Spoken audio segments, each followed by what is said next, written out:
بسم الله الرحمن الرحيم الحمد لله رب العالمين والصلاة والسلام على رسول الله وعلى آل حزب الله وأصحابه جند الله أما بعد فقد قال الله تعالى في كلامه الكريم أعوذ بالله من الشيطان الرجيم بسم الله الرحمن الرحيم قل إن كنتم تحبون الله فاتبعوني يحببكم الله وقال الله تعالى وما آتاكم الرسول فخذوه وما نهاكم عنه فانتهوا وقال الله تعالى أيضا لقد كان لكم في رسول الله أسوة حسنة لمن كان يرجو الله واليوم الآخر صدق الله العظيم وقال النبي صلى الله عليه وسلم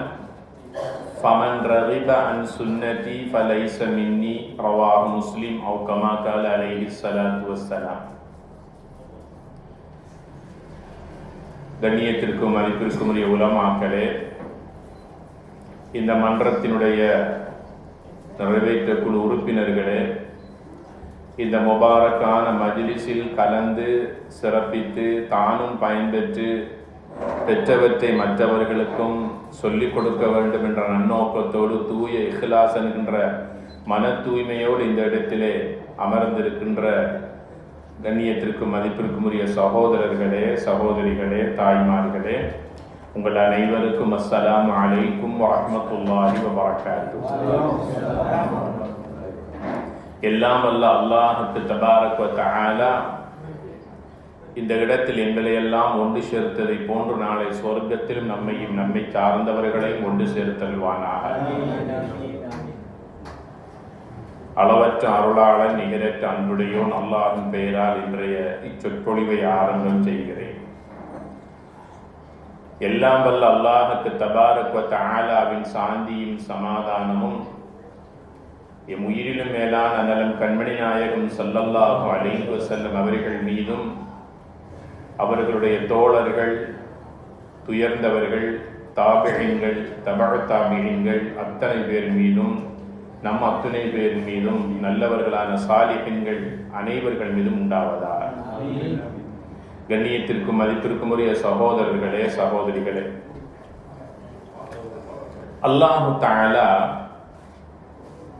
பரிசுத்தமான அல் குர்ஆனில் கூறுகின்றான், மை யுதிஇர் ரசூல ஃபகத் அத்தா அல்லாஹ். யார் ஒருவர் அல்லாஹ்வுடைய ரசூலுக்கு வழிபட்டாரோ அவர் அல்லாஹ்வுக்கே வழிபட்டு விட்டார். மை யுதிஇர் ரசூல ஃபகத் அத்தா அல்லாஹ். நபிகளாருக்கு யார் ஒருவர் வழிபட்டாரோ அவர் அல்லாஹ்வுக்கே வழிபட்டு விட்டார் என்று அல்லாஹ் கூறுகின்றான். புரிதொரு ஆயத்திலே அல்லாஹு தஆலா நபிகளாரை பார்த்து இப்படி ஒரு சிறை வசனத்தை அல்லாஹ் இறக்கி வைத்தான். குல், நபியே உங்களுடைய உம்மத்தினருக்கு, சமுதாயத்தினருக்கு சொல்லுங்கள், இன் குந்தும் துஹிப்பூனல்லாஹ, உண்மையாகவே நீங்கள் அல்லாஹ்வின் மீது மஹப்பத் வைக்கக்கூடியவர்களாக இருந்தால் ஃபத்தபிஊனி, நபியாக என்னை 100க்கு 100 நீங்கள் பின்பற்றுங்கள், ஃபாலோ பண்ணுங்கள். யுஹிப்புக்குமுல்லாஹ், அல்லாஹ் உங்கள் மீது நேசம் கொள்வான், அல்லாஹ் விரும்புவான் என்று அல்லாஹ் குர்ஆனிலே சொல்லி காட்டுகிறான். இது ஒரு ஆழமான அற்புதமான ஒரு இறை வசனம். இது நாம் அல்லாஹ்வை விரும்ப வேண்டும் என்றால் முதலாவது நபிகள் நாயகம் ஸல்லல்லாஹு அலைஹி வஸல்லம் அவர்களை உள்ளத்தால் நேசிக்க வேண்டும். நபிகளாரை நேசிக்காமல் அல்லாஹ்வுடைய நேசத்தை மஹப்பத்தையும் நம்மால் ஒரு கணமும் பெற்றுக்கொள்ளவே முடியாது என்பதனை இந்த குர்ஆன் வசனம் எங்களுக்கு தெளிவுபடுத்துகிறது. ஆக ஒருவர் அல்லாஹ்வுடைய கடமையை மாத்திரம் நிறைவேற்றிவிட்டு நபிகளாருடைய அழகிய வாழ்க்கை எனக்கு தேவையில்லை, அல்லாஹ் மாத்திரம் போதும் என்று அங்கே நிற்பானே, ஆனால் அவன் இந்த உலகத்திலும் தோற்று போவான், மறுமையிலும் நஷ்டம் அடைவான் என்பதனை இந்த குர்ஆன் வசனம் சொல்லுகிறது. ஆக அல்லாஹ்வுடைய அன்பு, அவனுடைய பாசம், அவனுடைய மஹப்பத் எங்களுக்கு தேவை. அந்த அல்லாஹ்வுடைய மஹப்பத் இல்லாமல் துனியாவிலும் எங்களுக்கு நிம்மதியாக வாழ முடியாது, ஆখিরাவிலும் விமோசனம் பெற முடியாது. ஆக அல்லாஹ்வுடைய மஹப்பத்தை பெறுவதற்கு முதலாவது வழி என்ன? நபிகள் நாயகம் ஸல்லல்லாஹு அலைஹி வஸல்லம் அவர்களை உள்ளத்தால் நாங்கள் நேசிக்க வேண்டும். அந்த நேசத்தின் அடையாளம் என்ன? நபிகளாரை நாம் ஒவ்வொருவரும் நேசிக்கின்றோம், அதில் சந்தேகம் கிடையாது. சந்தேகம் இருக்கிறதா? இல்லை. அல்லாஹு தஆலா பரிசுத்தமான அல் குர்ஆனில் கூறுகிறான், அந்நபியு அவுலா மின் அன்ஃபுஸிஹிம். நபிகள் நாயகம் ஸல்லல்லாஹு அலைஹி வஸல்லம் அவர்கள் உங்களுடைய உயிரை விட மேலாக மதிக்கத்தக்கவர்கள். இந்த ஒரு மனிதன் பலவற்றை இந்த உலகத்தில் நேசிப்பது இயல்பு. ஒரு பிள்ளை தன்னுடைய தாய் தகப்பனை நேசிப்பது, ஒரு கணவன் தன் மனைவியை நேசிப்பது, ஒரு மனைவி தன் கணவனை விரும்புவது, பெற்றோர்கள் பிள்ளைகளை விரும்புவது, அல்லாஹு தஆலா எங்களுக்கு தந்திருக்கிற சொத்துக்களையும் செல்வங்களையும் நாங்கள் நேசிப்பது, விரும்புவது எல்லாம் இயல்பானது. ஆனால் அல்லாஹுடைய தூதர் நபிகள் நாயகம் ஸல்லல்லாஹு அலைஹி வஸல்லம் அவர்களை நேசிப்பது என்பது இவை எல்லாவற்றுக்கும் மேலானது. ஒரு மனிதன் இந்த உலகத்தில் எதை வேண்டுமானாலும் சில சந்தர்ப்பங்களிலே விட்டுக் கொள்ளுவான். விட்டு கொடுப்புக்கு அவனிடத்தில் இடம் இருக்கிறது. உயிரை விடுவதற்கு அவனுக்கு யாருக்கும் மனம் வராது, விடவே மாட்டான். அவன் ஒரு ஏழையாக இருந்தாலும், என் நிலையில் வாழ்ந்தாலும், இறைவன் கொடுத்திருக்கிற அந்த ஒரு வாழ்க்கையை அவன் நிம்மதியாக வாழ்வதற்குத்தான் விரும்புவான். வாழ்க்கை ஹயாத் என்பது ஒரு தடவை தான். மறுபுறவி என்பது இஸ்லாத்தினுடைய பார்வை அல்ல. ஹயாத்து துனியா, துனியாவுடைய வாழ்க்கை என்பது ஒரு தடவை தான். அது ஒரு மனிதனுக்கு 80 வயது கிடைத்தாலும் வாழ்ந்து விடுவான், 8 வருடங்கள் கிடைத்தாலும் அவ்வளவுதான். யாருக்கு அல்லாஹு தஆலா அந்த பாக்கியத்தை கொடுக்கிறானோ அவர்கள் பாக்கியம் பெற்றவர்கள். நபிகள் நாயகம் ஸல்லல்லாஹு அலைஹி வஸல்லம் சொன்னார்கள், கைருன் நாஸ் மன் தால உம்ருஹு வ ஹஸுன அமலு. மனிதர்களில் சிறந்தவர் யார் தெரியுமா? யாருக்கு அல்லாஹ் லாங் லைஃப், நீண்ட ஆயுளை கொடுத்து அந்த ஆயுளின் மூலமாக சாலிஹான அமல்கள் செய்கிறார்கள், இவர்கள் மனிதர்களில் சிறந்தவர்கள் என்று சொன்னார்கள் நபிகள் நாயகம் ஸல்லல்லாஹு அலைஹி வஸல்லம் அவர்கள். 68 வயதாக இருக்கும் ஒரு நேர தொழுகையை அவர் விடமாட்டார். 75 வயதாக இருக்கும் பரிசுத்தமான அல் குர்ஆனை ஓதுவதிலேயே இன்பம் கண்டிருப்பார். தஹஜ்ஜத்துடைய தொழுகை தவறாமல் தொழுது வருவார். தன்னுடைய கடமைகள் மாத்திரமல்ல, தன் வீட்டில் இருக்கிற மனைவி, பிள்ளைகள், பேர பிள்ளைகள், தன் உற்றார் உறவினர்கள் எல்லோருக்கும் அவர் ஒரு ஆலோசகராக, ஒரு அட்வைசராக, வழிகாட்டக்கூடியவராக இருப்பார். இது வயோதிபத்தினுடைய சிறந்த நிலை, உண்மையான நிலை. அதனால ஸல்லல்லாஹு அலைஹி வஸல்லம் சொன்னார்கள், வயோதிபத்தினுடைய ஆரம்பம் 60 வயது. ஒரு மனிதன் வாழ்க்கையில் 60 வயதை அடைந்து விட்டானேயானால் பாவம் செய்வதை அவன் மறந்து விட வேண்டும். முற்று முழுதாக பாவத்திலிருந்து தன்னை பாதுகாத்துக் கொள்ள வேண்டும். அதற்காக 30லும் 25லும் செய்யலாமா என்றால் நிச்சயமாக இல்லை. ஆனால் அந்த வாலிப கோளாறின் காரணமாக சில வேளைகளில் மனிதன் தவறுக்கும் தப்புக்கும் மத்தியிலே படைக்கப்பட்டிருக்கிறான். குல்லு பனி ஆதம ஹத்தா, ஆதமுடைய மக்கள் அனைவருமே தவறு செய்யக்கூடியவர்களாகத்தான் இந்த உலகத்திலே படைக்கப்பட்டிருக்கிறார்கள். இந்த உலகத்திலே தவறு செய்யாதவர்கள், பாவம் செய்யாதவர்கள், அசிங்கம் செய்யாதவர்கள் மலக்குமார்கள் மாத்திரம்தான். ஆக இந்த தவறுகள் தப்புகள் அவ்வப்போது நடந்தாலும் கூட ஒரு முற்றுப்புள்ளியை நாம் வைக்க வேண்டும் என்று 60 வயதை அடைந்து விட்டார். நபிகள் நாயகம் ஸல்லல்லாஹு அலைஹி வஸல்லம் சொன்னார்கள், 60 வயதை அடைந்தும் ஒருவர் பாவம் செய்கின்றார் என்றால் அந்த பாவத்தின் மூலமாக அல்லாஹை கோபப்படுத்தி அல்லாஹுடைய கோபத்தை அவர் அடைகின்றார் என்றால் அல்லாஹு தஆலா நாளை கியாமத்துடைய நாளில் அவருடைய முகத்தை அவனுடைய ரஹ்மத்தான கண் கொண்டு பார்க்கவே மாட்டான். 3 மனிதர்களை அல்லாஹ் அவனுடைய அருள் கண் கொண்டு பார்க்க மாட்டான். அப்படின்னா என்ன அர்த்தம்? அல்லாஹ்வுக்கு 2 பார்வை இருக்கு. ஒன்று கோபத்தை சுமந்த கோப பார்வை, நல்லோர்களை பார்க்கக்கூடிய ரஹ்மத்துடைய பார்வை. முஃமின்களை அல்லாஹ் பார்ப்பது அல்லாஹ்வுடைய ரஹ்மத்துடைய பார்வை.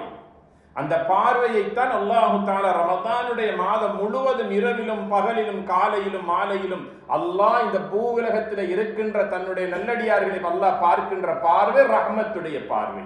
ரமதானுடைய காலத்தில் அல்லாஹ் தன்னுடைய கோப பார்வை பார்க்கவே மாட்டார். அப்பேற்பட்ட மாண்புகள் மகத்துவங்கள் நிறைந்த ஒரு மாதம் ரமதானுடைய மாதம். 3 மனிதர்களை அல்லாஹ் நாளை கியாமத்துடைய நாளில் மன்னிக்க மாட்டான், இரக்கம் கொண்டு அவர்களை பார்க்க மாட்டான்.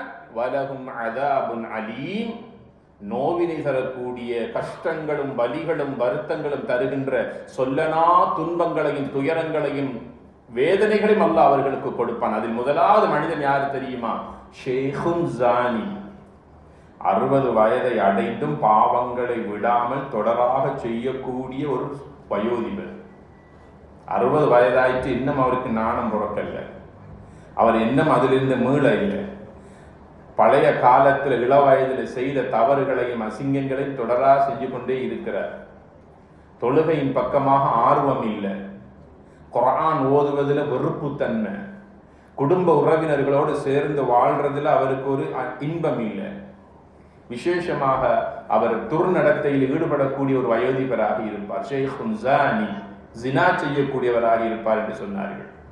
இரண்டாவது சொன்னாங்க, தன்னுடைய அண்டர்கார்மெண்ட், தன்னுடைய ட்ரௌசர் போன்ற கீழ் ஆடைகளை கரண்டைக்காலுக்கு கீழால் உடுத்தக்கூடியவர்களையும் அல்லாஹ் மன்னிக்கவே மாட்டார்.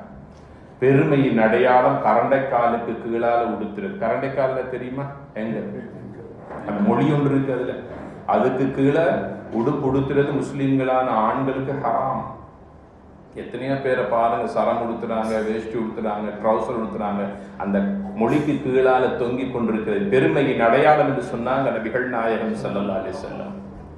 ஒரு மனிதர் மதீனாவில் நடந்து செல்லுகிறார், தன்னுடைய கீழ் ஆடை நிலத்தில் ஈடுபடுகின்ற அளவுக்கு செல்லுகிறார். தன் தோழர்களை பார்த்து சொன்னார்கள், நரகவாதியை பார்க்க வேண்டும் என்றால் அங்கே பாருங்கள், நடந்து செல்லுகிறார். வயலுல் லில் அகாப், கரண்டை காலுக்கு கீழால் உடுத்தக்கூடியவர்களுக்கு நாசம் உண்டாகட்டும் என்று ஒரு தடவை சாபம் செய்தார்கள். இவனையும் அல்லாஹ் பார்க்க மாட்டான், மன்னிக்க மாட்டான். மூன்றாவது மனிதன் யார் தெரியுமா? வலா ஆத்தி வாலிதை, பெற்றோர்களை நோவினை செய்யக்கூடிய பிள்ளைகள். நோவினை என்றால் என்ன? வெறுமனே தந்தையை, தாயை, பெற்றோரை வீட்டை விட்டு வெளியாக்கி எல்டர்ஸ் ஹோம்ல சேர்க்கிறது மட்டுமா தண்டனை? சேர்க்கிறது மட்டுமா நோவினை? அது பெரும் நோவினை. ஒன்றை நான் உங்களுக்கு சொல்லி காட்டுகிறேன்.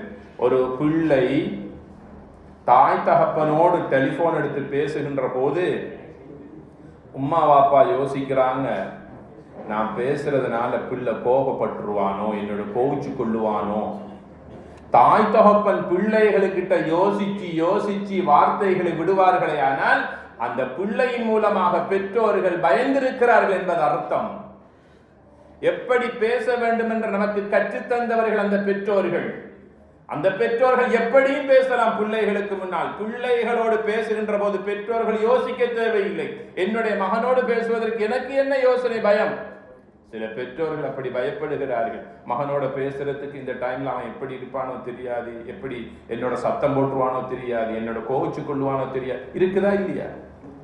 கண்ணியத்திற்குரிய பெருமக்களே, இந்த தலைப்பின்கள் நான் மிச்சம் ஆழமாக போக விரும்பவில்லை. இந்த 3 மனிதர்களையும் அல்லாஹ் மன்னிக்கவே மாட்டான். அல்லாஹ்வுடைய தூதர் நபிகள் நாயகம் ஸல்லல்லாஹு அலைஹி வஸல்லம் சொல்லுகிறார்கள், உங்களுடைய ஈமான் பரிபூர்ணத்துவம் அடைய வேண்டும் என்றால் ஃபத்தபிஊனி, என்னுடைய வாழ்க்கை வழிமுறைகளை பின்பற்றுங்கள் என்று அல்லாஹ் நபிகளாருக்கு சொல்லி காட்டுகிறான். வமா ஆதாகுமுர் ரசூலு ஃபஹுதூஹு வமா நஹாகும் அன்ஹு ஃபன்தஹு. அல்லாஹுடைய தூதர் எதையெல்லாம் என்னுடைய வாழ்க்கை, என்னுடைய வழிமுறை என்று உங்களிடத்தில் கொண்டு வந்து தந்துவிட்டு சென்றார்களோ அதை நீங்கள் முழுமையாக எடுத்துக்கொள்ளுங்கள். இவற்றையெல்லாம் விட்டுவிடுங்கள் என்று எவற்றையெல்லாம் தடுத்தார்களோ அவற்றை நீங்கள் விட்டுவிடுங்கள். இன்ஷா அல்லாஹ் துனியாவிலும் ஆசிராவிலும் வெற்றி பெறுவீர்கள் என்று சொன்னார்கள். ஹஜ்ஜத்துல் வதாவின் போது ஹிஜ்ரி 10ஆம் ஆண்டு நபிகளார் ஸல்லல்லாஹு அலைஹி வஸல்லம் அவர்கள் அரஃபாவுடைய மைதானத்திலே 1,24,000க்கு மேற்பட்ட சஹாபாக்களுக்கு பயான் நிகழ்த்தி கொண்டிருக்க, ஹுத்பா பிரசங்கம் நிகழ்த்தி கொண்டிருக்கிறார்கள். ஒரு வரலாற்று முக்கியத்துவம் வாய்ந்த ஹுத்பா பேருரை அது. அதிலே சொல்லுகிறார்கள் நபிகளார் ஸல்லல்லாஹு அலைஹி வஸல்லம் அவர்கள் இந்த உம்மத்தை பார்த்து சொன்னார்கள், தரக்து ஃபீக்கும் அம்ரைன், 2 விடயங்களை நான் உங்களுக்கு விட்டு செல்லுகின்றேன். அந்த 2ஐயும் உங்கள் வாழ்க்கை நீங்கள் பற்றி பிடிப்பீர்களேயானால் உங்களை யாராலும் வழிகெடுக்க முடியாது, நீங்களும் வழிகெடுக்கவே பட மாட்டீர்கள். உன்னதமான ஜன்னத்தை நோக்கி நீங்கள் பயணிப்பீர்கள். அந்த 2ஐயும் வாழ்க்கையில் பற்றி பிடித்துக் கொள்ளுங்கள், இறுக பிடித்துக் கொள்ளுங்கள் என்று சொன்னார்கள். அந்த வார்த்தையிலே ஆழம் இருக்கிறது. இலகுவாக பிடித்தால் கலந்து விடும். இறுக பிடித்துக் கொள்ளுங்கள். எதை பற்றி பிடிக்க வேண்டும்? முதலாவது அல் குர்ஆன், அல்லாஹுடைய பரிசுத்தமான கலாம், அல்லாஹுடைய குர்ஆனை வாழ்க்கையில் எங்களுடைய முழுமையான வழிகாட்டியாக எடுத்துக்கொள்ள வேண்டும். இரண்டாவதாக சொன்னார்கள், என்னுடைய வாழ்க்கை வழிமுறை சுன்னா என்று சொன்னார்கள். ஆக கண்ணியத்திற்குரியவர்களே, மை யுதிஇர் ரசூல ஃபகத் அத்தா அல்லாஹ், யார் ஒருவர் ரசூலுக்கு வழிபடுகிறானோ அவன் அல்லாஹ்வுக்கு வழிபட்டு விட்டான் என்று அல்லாஹ்வே சொல்லி காட்டுகின்றான் என்றால், நபிகள் நாயகம் ஸல்லல்லாஹு அலைஹி வஸல்லம் அவர்களுடைய அழகான சுன்னாவை நம் வாழ்க்கை நாம் எந்த அளவுக்கு பின்பற்றுவதற்கு கடமைப்பட்டு இருக்கிறோம் என்பதை சிந்தித்து பார்க்க வேண்டும். சுன்னா என்றால் என்ன? நபி வழி என்றால் என்ன? ஹதீஸ் என்றால் என்ன? சுன்னா என்றும் சுன்னத் என்றும் நபி வழி என்றும் நாம் அதிகமாக பேசுகிறோம், சிந்திக்கிறோம். சுன்னா என்றால் நபிகள் நாயகம் ஸல்லல்லாஹு அலைஹி வஸல்லம் அவர்கள் எதை பேசினார்களோ, எதை செய்தார்களோ, எதை செய்யுமாறு எங்களுக்கு கட்டளையிட்டார்களோ, நான்காவது ஒன்று இருக்கிறது, அவர்கள் செய்திருக்க மாட்டார்கள், உம்மத்தில் உள்ளவர்கள் செய்திருப்பார்கள், அதை அங்கீகரித்திருப்பார்கள். ஆக மொத்தத்தில் சுன்னா என்பது நபிகளாருடைய சொல், நபிகளாருடைய செயல், நபிகளாருடைய நடத்தை, நபிகளாருடைய அங்கீகாரம்.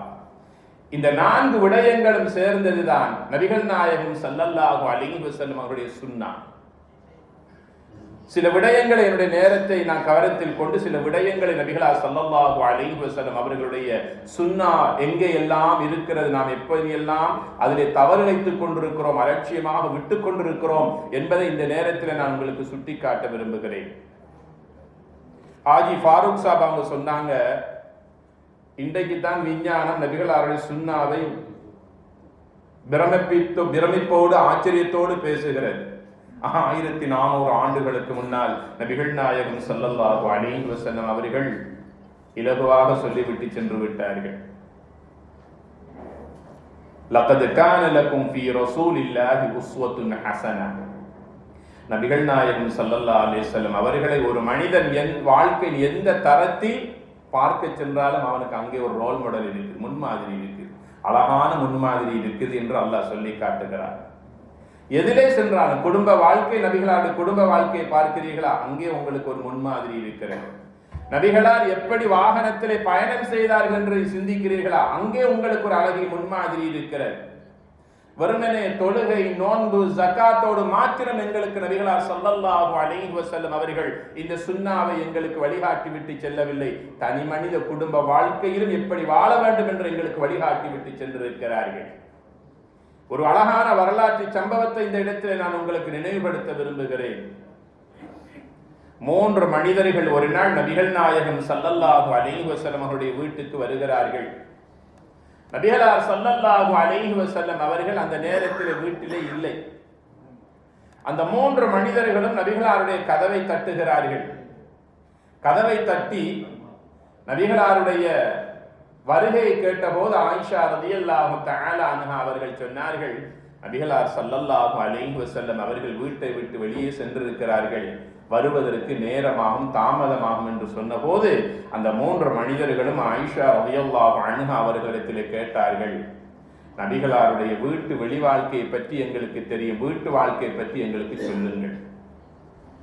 நபிகளார் ஸல்லல்லாஹு அலைஹி வஸல்லம் வீட்டு வாழ்க்கையை பற்றி ஆயிஷா ரலியல்லாஹு அன்ஹா சொல்லி முடித்ததற்கு பிறகு அந்த 3 மனிதர்களும் நபிகளாருடைய வீட்டு வாசலுக்கு வெளியே சென்று 3 பேரும் 3 சத்தியங்களை, உறுதி பிரமாணங்களை எடுத்துக் கொள்ளுகிறார்கள். அதில் ஒரு மனிதர் சொன்னார், நான் வாழ்க்கையில் திருமணமே முடிக்க மாட்டேன்.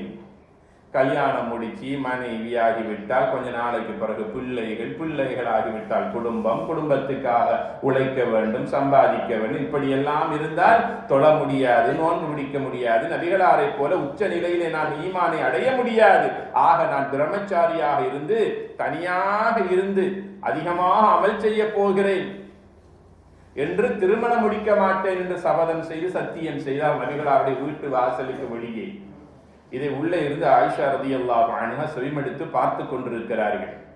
2வது நபர் சொன்னார், வாழ்க்கையில் ஒவ்வொரு நாளும் நான் நோன்பு கொடுக்க போகிறேன், நோன்பு நோட்பதன் மூலமாக நபிகளார் ஸல்லல்லாஹு அலைஹி வஸல்லம் அவர்களைப் போல நான் உச்ச நிலையிலே நான் இருக்கலாம், ஈமானை அடையலாம் என்று 2வது மனிதர் சத்தியம் செய்தார்.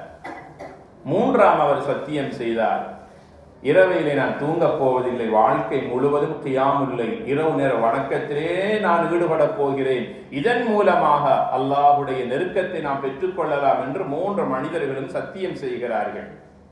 சத்தியம் செய்துவிட்டு அந்த இடத்திலிருந்து வெளியேறி செல்லுகிறார்கள்.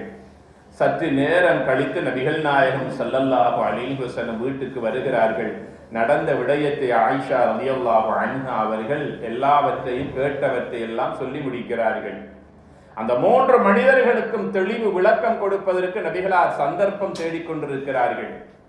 ஒரு நாள் மஸ்ஜித் நபவியிலே பயான் நிகழ்த்தி கொண்டிருக்கிற போது இந்த 3 மனிதர்களும் அந்த சபையிலே இருக்கிறார்கள். அந்த 3 மனிதர்களுடைய பெயரை சுட்டிக்காட்டி சொல்லாமல் அவருடைய மனம் நோகம் என்பதற்காக பொதுவாக சபையிலே அந்த 3 மனிதர்களுடைய கேள்விகளுக்கும் பதிலுரைத்தார்கள்.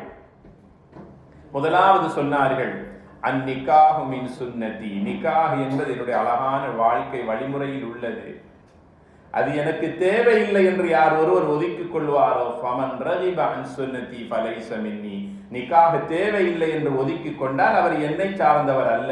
ஆக நானும் திருமணம் முடித்திருக்கிறேன், மனைவி பிள்ளைகளோடு நான் வாழ்ந்து கொண்டிருக்கிறேன், இதுதான் என்னுடைய வாழ்க்கை, திருமணம் முடித்துக் கொள்ளுங்கள் என்று அந்த முதலாவது மனிதர் சொன்னாரே, நான் நிகாஹ் முடிக்க மாட்டேன் என்று அவருக்கு நபிகளார் ஸல்லல்லாஹு அலைஹி வஸல்லம் விளக்கம் கொடுத்தார்கள்.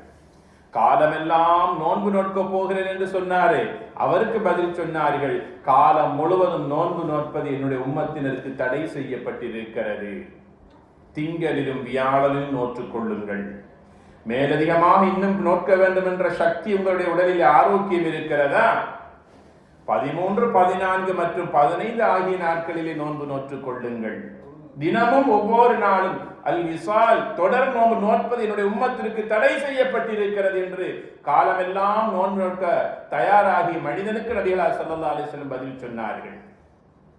3வது மனிதர் சொன்னார், இரவெல்லாம் நான் நின்று வணங்கப் போகிறேன் என்று சொன்னாரே, அந்த மனிதருக்கு சொன்னார்கள், பொதுவாக சொன்னார்கள், ஒரு இரவை நான் 3 பகுதிகளாக நான் பிரித்து வைத்திருக்கிறேன், 3வது கடைசி பகுதியில் தான் தூக்கத்திலிருந்து கண் விழித்து என்னுடைய ரப்பை நான் தொழ ஆரம்பிக்கிறேன். ஆக இரவின் ஆரம்ப பகுதி வணக்கத்திற்காக, குடும்பத்திற்காக, இரவின் நடுப்பகுதி உடலுடைய ஆரோக்கியத்திற்கு, தூக்கத்திற்காக, உடம்புக்கென்று ஒரு ஹக் இருக்கிறது, அந்த ஹக்கை நான் தூக்கத்திலே நான் எடுத்துக்கொள்கிறேன். 3வது ஒரு பகுதி இருக்கிறது, அது என் குடும்பத்துக்கும் அல்ல, என் உடம்புக்கும் அல்ல, அது என்னுடைய ரப்புக்குரிய நேரம், அந்த தஹஜ்ஜத்திலிருந்து நான் ரப்பை வணங்குகிறேன் என்று அல்லாஹ்வுடைய தூதர் நபிகள் நாயகம் ஸல்லல்லாஹு அலைஹி வஸல்லம் சொல்லிவிட்டு சொன்னார்கள், ஃபமன் ரகிப அன் சுன்னதி ஃபலைஸ மின்னி, இதுதான் என்னுடைய சுன்னா, இதுதான் என்னுடைய வாழ்க்கை வழிமுறை, இதற்கு மாற்றமாக யார் ஒருவர் செயற்படுவாரோ அவர் என்னையும் என் சமூகத்தையும் சார்ந்தவர் அல்ல என்று சொன்னார்கள் நபிகள் நாயகம் ஸல்லல்லாஹு அலைஹி வஸல்லம் அவர்கள். ஆக நபிகளாருடைய சுன்னா எங்களுடைய வாழ்க்கை எந்த அளவுக்கு ஆதிக்கம் செலுத்த வேண்டும் என்பதை இதன் மூலமாக நாங்கள் புரிந்து கொள்ளுகின்றோம்.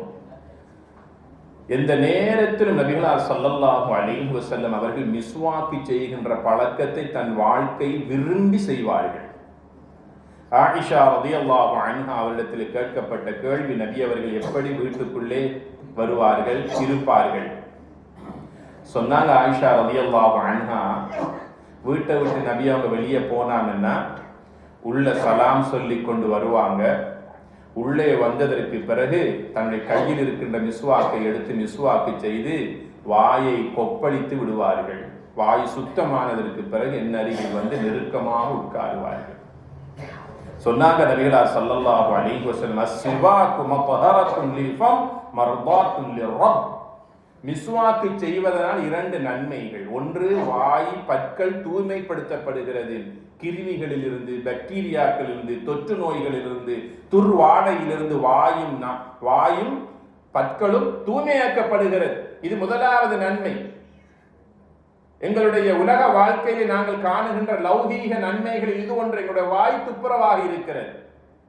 2வது, மர்தாத்துன் லிர்ரப், மிஸ்வாக்கு செய்வதன் மூலமாக ரப்புடைய திருப்பொருத்தம் கிடைக்கிறது என்று சொன்னார்கள் நபிகள் நாயகம் ஸல்லல்லாஹு அலைஹி வஸல்லம். எந்த அமலை கொண்டு அல்லாஹ் என்னை பொருந்திக் கொள்வான் என்று நமக்கு யாருக்கும் தெரியாது. நாம் தொழுகின்ற தொழுகையிலே எவ்வளவு குறைகள், அதை வைத்து அல்லாஹ் பொருந்துவானா? அல்லது நோட்கின்ற நோன்பை வைத்து அல்லாஹ் பொருந்துவானா? அந்த நோன்பிலும் திருப்தி இல்லையே. நோன்பை நோற்றுக்கொண்டு புறம் பேசுகிறோம், பொறாமைப்படுகிறோம், பார்க்கக்கூடாத காட்சிகளை எல்லாம் பார்க்கிறோம், சிந்திக்கக்கூடாத சிந்தனைகளை எல்லாம் நோன்பு நோற்றுக்கொண்டு சிந்தித்துக் கொண்டிருக்கிறோம். வாயும் வயிறும் பசியோடு இருக்கிறது, ஆனால் கெட்ட எல்லா அசிங்கங்களும் எங்களுடைய உணர்வோடு உடலோடு சேர்ந்து கொண்டிருக்கிறேன். ஆக எங்களுடைய நோன்பை கொண்டு அல்லாஹுவை திருப்திப்படுத்துகிறோம், அல்லாஹுடைய பொருத்தம் கிடைக்குமா என்றால் அது நாங்கள் தான் சிந்தித்து பார்க்க வேண்டும். ஆக மொத்தத்தில் எங்களுடைய நன்மைகளே எங்களுக்கு திருப்தி அளிக்காத போது அல்லாஹ் எதை கொண்டு எங்களை திருப்தியோடு ஏற்றுக்கொள்வான் என்பது எங்களுக்கு தெரியாது. அதனால சொன்னாங்க ஸல்லல்லாஹு அலைஹி வஸல்லம் அவர்கள், மிஸ்வாக்கு செய்வதன் மூலமாக அதிகமாக உங்களுடைய வாய் பற்கள் தூய்மைப்படுத்தப்பட்டு பாக்டீரியாக்கள் தொற்று நோய்களிலிருந்து பாதுகாக்கப்படுகிறது. மட்டுமல்ல, துர்வாடையில் இருந்து அது நீங்கி நறுமணம் வீச ஆரம்பிக்கிறது. இரண்டாவது சொன்னாங்க மர்தாத்துல் லிரப், மிஸ்வாக்கு செய்யறவங்களை அல்லாஹ் ரொம்ப விரும்புகிறான் என்று சொன்னாங்க ஸல்லல்லாஹு அலைஹி வஸல்லம். ஏன் நபி அவர்களுடைய வியர்வையே கஸ்தூரியை விட நறுமணம் மிக்கது என்று பல ஹதீஸ்கள் சொல்லுகிறதா இல்லையா? மனிதர்களுடைய வியர்வையினுடைய நிலை பற்றி நான் உங்களுக்கு சொல்ல தேவையில்லை. காலையிலே வேலைக்கு சென்று உழைத்து வியர்வை சிந்தி வீட்டுக்கு வந்தா பக்கத்தில் இருக்கிற மக்களோட பேர பிள்ளைகளோட மனைவியோட இருக்கும்போது எப்படியான ஒரு நிலையை நாங்கள் அவங்களுக்கு பலவாறான நிலைகளில் அசௌகரியப்படுத்துகிறோம் என்பதை நாம் புரிந்து கொள்வதில்லை. வியர்வையினுடைய நிலை பற்றி நாம் அறிந்திருக்கிறோம். அது இயற்கையானது. நபிகளார் ஸல்லல்லாஹு அலைஹி வஸல்லம் அவர்கள் உறங்கிக் கொண்டிருப்பார்கள். நெற்றியினால் வடிகின்ற அந்த வியர்வையை சஹாபாக்கள், நபிகளாருடைய மனைவிகள் உட்பட ஒரு சின்ன குப்பியில் அதை சேகரித்துக் கொண்டு சொல்லுவார்கள், எங்களுடைய உடம்பிலும் எங்களுடைய உடையிலும் நாங்கள் பூசுகின்ற உயர் ரகமான நறுமணமாக அந்த வியர்வை இருந்தது என்று சொல்லுகிறார்கள். கஸ்தூரியை விட நறுமணம் மிக்கது நபிகளாருடைய வியர்வை. அப்படியாக வியர்வையே நறுமணம் வீசுகின்ற நபியவர்கள் எதற்காக தன் மனைவிக்கு பக்கத்திலே உட்காருகிற போது தன் வாய்க்கு மிஸ்வாக்கு செய்ய வேண்டும்? எங்களுக்கு கற்றுத்தருகிறார்கள். கண்ணியத்திற்குரியவர்களே, எங்களுக்கு எல்லாருக்கும் விருப்பம், எங்களோட மனைவி அழகாக இருக்கணும், அழகாக உடுத்திருக்கணும், நாகரிகமாக பேச வேண்டும், சுத்தமா இருக்க வேணும். எல்லாரும் அதுதான் விரும்புறது. அதே எண்ணம் அவக்கும் இருக்கு. அவ விரும்புறார், என் கணவனுடைய பேச்சு அழகா இருக்கணும், என் கணவனுடைய பேச்சின் போது அவருடைய வாய் நறுமணம் வீசக்கூடியதா இருக்கணும், துர்நாற்றம் இருக்கக்கூடாது, ஆடை உடையெல்லாம் சுத்தமாக இருக்க வேண்டும் என்று ஒரு மனைவியும் விரும்புகிறார். இது எந்த கணவனுமே புரிஞ்சு கொள்றது இல்லை. கணவன் மாத்திரம் மனைவி எதிர்பார்க்கிறார். மனைவியிடத்தில் இந்த எண்ணங்கள் இருக்கின்றன. கணவன் மனைவி இந்த சுத்தத்தை பேணுகிற போது அவர்களுடைய இல்லற வாழ்க்கை மிகவும் இறுக்கமானதாக இருக்கும், மனமுள்ளதாக இருக்கும். உங்களுக்கு தெரியுமா, எத்தனை டிவோர்ஸ் கேஸ பார்த்த அனுபவத்துல சில விஷயங்களை நாங்கள் கேட்கும்போது, சில கணவன்மாருடைய இவ்வாறான துர்நாற்றத்தை சகித்து கொள்ள முடியாத எத்தனையோ மனைவிகள் தலாக்குக்கு வந்து கோர்ட்ல நிற்கக்கூடிய கதைகளும் இருக்கத்தான் செய்யுது. அதனால ஸல்லல்லாஹு அலைஹி வஸல்லம் சொல்றாங்க, உங்களோட மனைவி கிட்ட போகும்போது சுத்தமா போங்க. உங்களோட பேச்சோ உங்களோட நடத்தைகளோ உங்களோட செயலோ அவங்களுக்கு எந்த விதத்திலும் அவங்களோட மனசுல கஷ்டத்தை உண்டாக்கிடக்கூடாது. எனக்கிட்ட நாற்றம் இல்லை என்றதுக்காக நான் போனா அது உங்களுக்கு அழகிய முன்மாதிரி என்னிடத்திலிருந்து கிடைக்காது. நானே என்னை சுத்தப்படுத்திக் கொள்கிறேன் என்றால் நீங்கள் எந்த அளவுக்கு உங்களை தூய்மைப்படுத்திக் கொள்ள வேண்டும் என்பதனை இந்த வரலாற்று சம்பவம் எங்களுக்கு எடுத்து காட்டுகிறது. கண்ணியத்திற்குரியவர்களே, மிஸ்வாக்கு செய்வதன் மூலமாக வாய் ஆரோக்கியம் அடைகிறது. அதே நேரத்தில் எங்களுடைய கல்புக்கு, இதயத்திற்கான சுத்தத்தை இந்த வாயின் மூலமாகவே நாங்கள் பெற்றுக்கொள்ளுகின்றோம். கண்டதையும் உண்ணுகின்றோம். எதெல்லாம் சுத்தம் ஆரோக்கியம் என்பதை மனிதன் பார்ப்பதும் கிடையாது. அவனுடைய நப்சுக்கு, அவனுடைய ஹவா மனோ இச்சைக்கே மனிதன் அடிமைப்பட்டு இருக்கிறான். அதே நிலையில் ஒரு மனிதன் அந்த உட்கொண்ட உணவோடு அவன் இருக்கின்ற போது அவனுடைய இதயத்திற்கான பலவாறான நோய்களுக்கு அது ஒரு காரணமாக அமைந்து விடுகிறது என்று வைத்திய ஆலோசகர்கள் சொல்லிவிட்டு சொல்லுகிறார்கள். வைத்தியம் சொல்லுகிறது, குறைந்தது ஒரு மனிதன் ஒரு நாளைக்கு காலையில மாலையில 2 தடவையாவது அவனுடைய பற்களை சுத்தமாக்கி கொள்ள வேண்டும் என்று வைத்தியம் சொல்லுகிறது. நபிகள் நாயகம் ஸல்லல்லாஹு அலைஹி வஸல்லம் சொன்னாங்க, 5 நேரம் தொழுகைக்கு வருகிற போது மிஸ்வாக்கு செய்து வாயை சுத்தமாக்கி கொள்ளுங்க. குர்ஆன் ஓதுவதற்கு முன்னால் வுது எடுத்து மிஸ்வாக்கு செய்து வாயை சுத்தமாக்கி கொள்ளுங்க.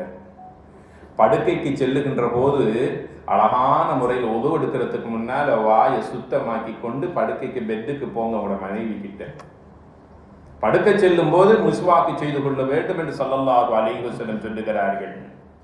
அதே நேரத்தில் சொன்னாங்க ஸல்லல்லாஹு அலைஹி வஸல்லம் அவர்கள், தூக்கத்திலிருந்து எழுந்தவுடன் மிஸ்வாக்கு செய்து கொள்ளுங்க. அடுத்ததாக சொன்னாங்க, எப்போதெல்லாம் என்னுடைய பேச்சினால் என்னுடைய நடத்தையினால் மற்றவங்க அசௌகரியப்படுவாங்கன்னு உங்களோட உள்ளம் எப்போது உங்களுக்கு சொல்லுதோ அப்போது உடனே போய்த்து மிஸ்வாக் செய்து கொள்ளுங்க என்று நபிகள் நாயகம் ஸல்லல்லாஹு அலைஹி வஸல்லம் சொன்னார்கள். சக்கராத்துடைய வேதனையில் இருக்கிறார்கள் நபிகளார் ஸல்லல்லாஹு அலைஹி வஸல்லம். பேசுகிறார்கள், வார்த்தையில் தெளிவில்லாத நிலை, பேச்சில தடுமாற்றம் ஏற்படுகிறது. ஆயிஷா ரலியல்லாஹு அன்ஹா அவர்களுடைய மடியிலே தலை வைத்திருக்கிறார்கள். கடைசி சந்தர்ப்பம் அப்துர் ரஹ்மான் ரலியல்லாஹு அன்ஹு, அதாவது ஆயிஷா ரலியல்லாஹு அன்ஹா அவர்களுடைய சகோதரன் நபிகளாருக்கு முன்னால் அப்படியே வருகிற போது அன்னாருடைய ஜுப்பாவின் பொக்கெட்டுக்குள்ள மிஸ்வாக் இருப்பதை நபிகளார் ஸல்லல்லாஹு அலைஹி வஸல்லம் காணுகிறார்கள். ஆயிஷா நாகிட்ட தட்டி சொன்னாங்க, மிஸ்வாக் எப்படி கண்ணால காட்டி நாங்கள் வாயால சொல்றதுக்கு சக்தி போதாது. ஆயிஷா நாயகி கேட்டாங்க, நபியே நாயகனை மிஸ்வாக்கு வேணுமா? தலையாட்டி நாங்கள் எடுத்தாங்க மிஸ்வாக்க, தம்பியிட மிஸ்வாக்க வாங்கினாங்க. அது கொஞ்சம் காஞ்சு போய் கொஞ்சம் ரஃபா இருந்துச்சு. ஆயிஷா ரலியல்லாஹு அன்ஹா கண்ட வாய்க்குள்ள வச்சு அதை சப்பி மென்று அதை மென்மைப்படுத்தியதற்கு பிறகு நபிகளார் ஸல்லல்லாஹு அலைஹி வஸல்லம் அவர்களுடைய முபாரக்கான வாய்க்குள் வைத்து அப்படியே மிஸ்வாக்கை செய்தார்கள். நபிகளார் ஸல்லல்லாஹு அலைஹி வஸல்லம் சக்கராத்துடைய வேதனையில் புன்முறுவலோடு அதை ஏற்றுக்கொண்டார்கள். சொல்லிட்டு சொன்னாங்க, மிஸ்வாக் எனக்கு ரொம்ப விருப்பமானது, என் உம்மத்தினருக்கு அது கஷ்டமாக ஆகிவிடவில்லை என்றால் அதை நான் என் உம்மத்தினருக்கு கட்டாயப்படுத்தி இருப்பேன் என்று சொன்னாங்க நபிகள் நாயகம் ஸல்லல்லாஹு அலைஹி வஸல்லம் அவர்கள். ஆக மொத்தத்தில் இந்த மிஸ்வாக் எங்கள் வாழ்க்கையில் எந்த அளவுக்கு இந்த சுன்னாவை நாங்கள் பின்பற்றுகிறோம் என்பதை சிந்தித்து பார்க்க வேண்டும். சொன்னாங்களே ஸல்லல்லாஹு அலைஹி வஸல்லம், அஸ்ஸிவாக் மத்ஹரா, மிஸ்வாக் செய்வதன் மூலமாக வாய் சுத்தமாகி நறுமணம் வீசுகிறது. இரண்டாவது நன்மை என்ன? மர்தாத்துன் லிரப், அது ரப்புக்கு ரொம்ப விருப்பமானது. மிஸ்வாக்கு செய்யக்கூடியவர்கள் அல்லாஹ் மிக மிக விரும்புகிறான் என்று நபிகள் நாயகம் ஸல்லல்லாஹு அலைஹி வஸல்லம் சொல்லுகிறார்கள். ஆக மிஸ்வாக் என்பது வெறுமனே சுன்னா என்பதை நாம் விளங்கிக் கொண்டாலும் அதனை விஞ்ஞானம் உறுதிப்படுத்துகிறது. உங்களுடைய பற்கள் உறுதியாக்கப்படும். இப்போ உள்ளவங்களுக்கெல்லாம் அதிகமான கடுமையான பொருட்களை கடிக்க முடியாத நிலை, பற்களில் வீரியம் இல்லை, பலகீனமான ஒரு நிலையை நாங்கள் பார்க்கிறோம். அந்த காலத்தில் உள்ளவர்கள் எதையெல்லாம் கடிச்சு பற்களால உறுதிப்படுத்தி கொண்டிருந்தார்கள். இன்றைய காலத்தில் இலகுவான முறையில் ஒரு பழத்தை கூட கடிக்க முடியாத நிலைக்கு இன்றைய பற்கள் எல்லாம் வீரியம் இழந்து போயிருக்கிறது. அல்லாஹ்வுடைய தூதர் ஸல்லல்லாஹு அலைஹி வஸல்லம் சொல்லுகிறார்கள், பற்களை நீங்கள் எந்த அளவுக்கு மிஸ்வாக்கு செய்கிறீர்களோ அந்த அளவுக்கு உங்களுடைய பற்கள் வீரியம் உள்ளதாகும் என்று சொல்லுகிறார்கள். வைத்தியம் இதனை உறுதிப்படுத்துகிறதா இல்லையா? ஆக கண்ணியத்திற்குரியவளை மிஸ்வாக் என்பது நான் மேலே குறிப்பிட்டதை போல வைத்தியர்கள் சொல்லுகிறார்கள், காலையிலும் மாலையிலும் குறைந்து 2 தடவைகள் மிஸ்வாக்கு செய்யுங்கள், பற்களை நீங்கள் துப்புரவு பண்ணி கொள்ளுங்கள். அல்லாஹ்வுடைய தூதர் சொன்னார்கள், 5 தடவைகள் 5 நேர தொழுகைகளின் போது நீங்கள் உதோடுக்கின்ற போது நீங்கள் மிஸ்வாக்கு செய்து கொள்ளுங்கள். இதன் மூலமாக தொழுகையில் நீங்கள் தொழுகின்ற போது பக்கத்தில் நிற்கிறவர்களுக்கு வாய் நாற்றம் வர, சில வேளைகளில் பக்கத்தில் நின்று தொழக்கூடியவர்களுடைய வாயிலிருந்து வீசுகின்ற துர்நாற்றத்தின் காரணமாக மற்ற தொழுகையாளிகள் பலவாறான அசௌகரியங்களுக்கு ஆளாகிறார்கள். சில மக்கள் தொழுகையை விட்டு விட்டு போவோமா என்று நினைக்கின்ற அளவுக்கு அவர்களால் சகித்துக் கொள்ள முடியாத நிலை. இதை யாரிடத்திலே சொல்லுவது? நாம் இந்த இடத்திலே அதனை உறக்க சொல்லவில்லை என்றால் வேறு யாரால் சொல்ல முடியும்? ஒரு கணவனை பார்த்து ஒரு மனைவி சொல்லுவாளா? துர்நாற்றமாக இருக்கிறது, போய் சுத்தமாக்கிட்டு வாங்க எந்த மனைவியை சொல்லுவாளா? எந்த பிள்ளைகளாவது பெற்றோரை பார்த்து சொல்லுவார்களா? எந்த ஸ்டூடெண்ட்ஸாவது டீச்சர்ஸை பார்த்து சொல்லுவாங்களா? யாரும் சொல்ல முடியாது. இது நாம புரிந்து கொள்ள வேண்டும். தொழுகைக்கு வரக்கூடியவர்கள் வெங்காயம், வெள்ளப்பூண்டு போன்றவைகளை உண்டுவிட்டு வராதீர்கள். உங்களுடைய வாய் அசைகின்ற போது அது பக்கத்தில் உள்ளவர்களுக்கு துர்நாற்றத்தை உண்டாக்கி அவருடைய தொழுகையை பாத்திலாக்கி விடும் என்று நபிகளார் ஸல்லல்லாஹு அலைஹி வஸல்லம் சொல்லி இருக்கிறார்களே. அதெல்லாம் பரவாயில்லை, அதை விட மோசமான துர்நாற்றத்தை எல்லாம் நாங்கள் நாளாந்தம் சுவாசித்துக் கொண்டிருக்கின்றோம். ஆக கண்ணியத்திற்குரியவர்களே, இந்த விடயத்திலே நாங்கள் அதிகமாக எங்களை சுத்தம் பண்ணிக் கொள்வதிலும் மற்றவர்களுக்கு நாங்கள் திருப்தி அளிக்கின்ற வகையில் நாங்கள் வாழ்ந்து கொள்ள வேண்டும். மிஸ்வாக்கு செய்வதனால் 70 வகையான நோய்களில் இருந்து அவர் ஆரோக்கியம் பெறுகிறார் என்று வைத்தியம் சொல்லுகிறார். அந்த உடல் ஆரோக்கியங்களில் ஒன்று என்ன தெரியுமா? உணவு செரிமானம் அடைகிறது. நாங்கள் உண்ட உணவுகள் வயிற்றுக்குள்ள சென்று அது ஜீரணிக்கிறதுக்கு நாங்கள் செய்யக்கூடிய அந்த அராக் குச்சி என்ற அதில் இருக்கின்ற சில பதார்த்தங்கள் அவர்களுடைய செரிமானத்தை இலகுபடுத்துகிறது என்று வைத்தியம் சொல்லுகிறது. இரண்டாவது, நெஞ்சிலே, கழுத்துல, தொண்டையில படிந்திருக்கிற நாட்பட்ட சளிகள் இதன் மூலமாக கலட்டப்படுகிறது என்று வைத்தியம் சொல்லுது. சளிகள் எல்லாம் இல்லாமலாக்கப்படுகிறது. மூன்றாவது, எங்களுடைய இரத்தம் சுத்தமாக்கப்படுகிறது. நான்காவது, பித்த நோய்கள் போன்றவைகள், வாந்தி போன்ற தலை சுற்றுக்கள் எல்லாம் இதன் மூலமாக அவருக்கு தூய்மைப்படுத்தப்பட்டு அவர் சுத்தமாக்கப்படுகிறார் என்று சொல்லப்படுகிறது. ஐந்தாவது பயன் என்ன தெரியுமா? கண், காது, வயிற்று வலிகளில் இருந்து மிஸ்வாக் அவரை சுத்தப்படுத்தி தூய்மைப்படுத்தி சுகாதாரமான வாழ்க்கை அவருக்கு கொடுக்கிறது என்று வைத்தியத்துறை நிபுணர்கள் சொல்லி காட்டுகிறார்கள். ஆக சுன்னா என்பது மிஸ்வாக்கு செய்வது, இதற்குள் எத்தனை பல விஞ்ஞானங்கள், நாங்கள் கண்டுபிடித்தவைகள், கண்டுபிடிக்காதவைகள் எவ்வளவு நிறைந்து குவிந்து காணப்படுகின்றன. முஸ்லிமாக இருக்கின்றவர்களுக்கு இந்த அளவுக்கெல்லாம் நிரூபித்து காட்டித்தான் ஒரு மிஸ்வாக்கு செய்யறதுக்கு நாங்கள் குச்சியை கொடுக்கணுமா?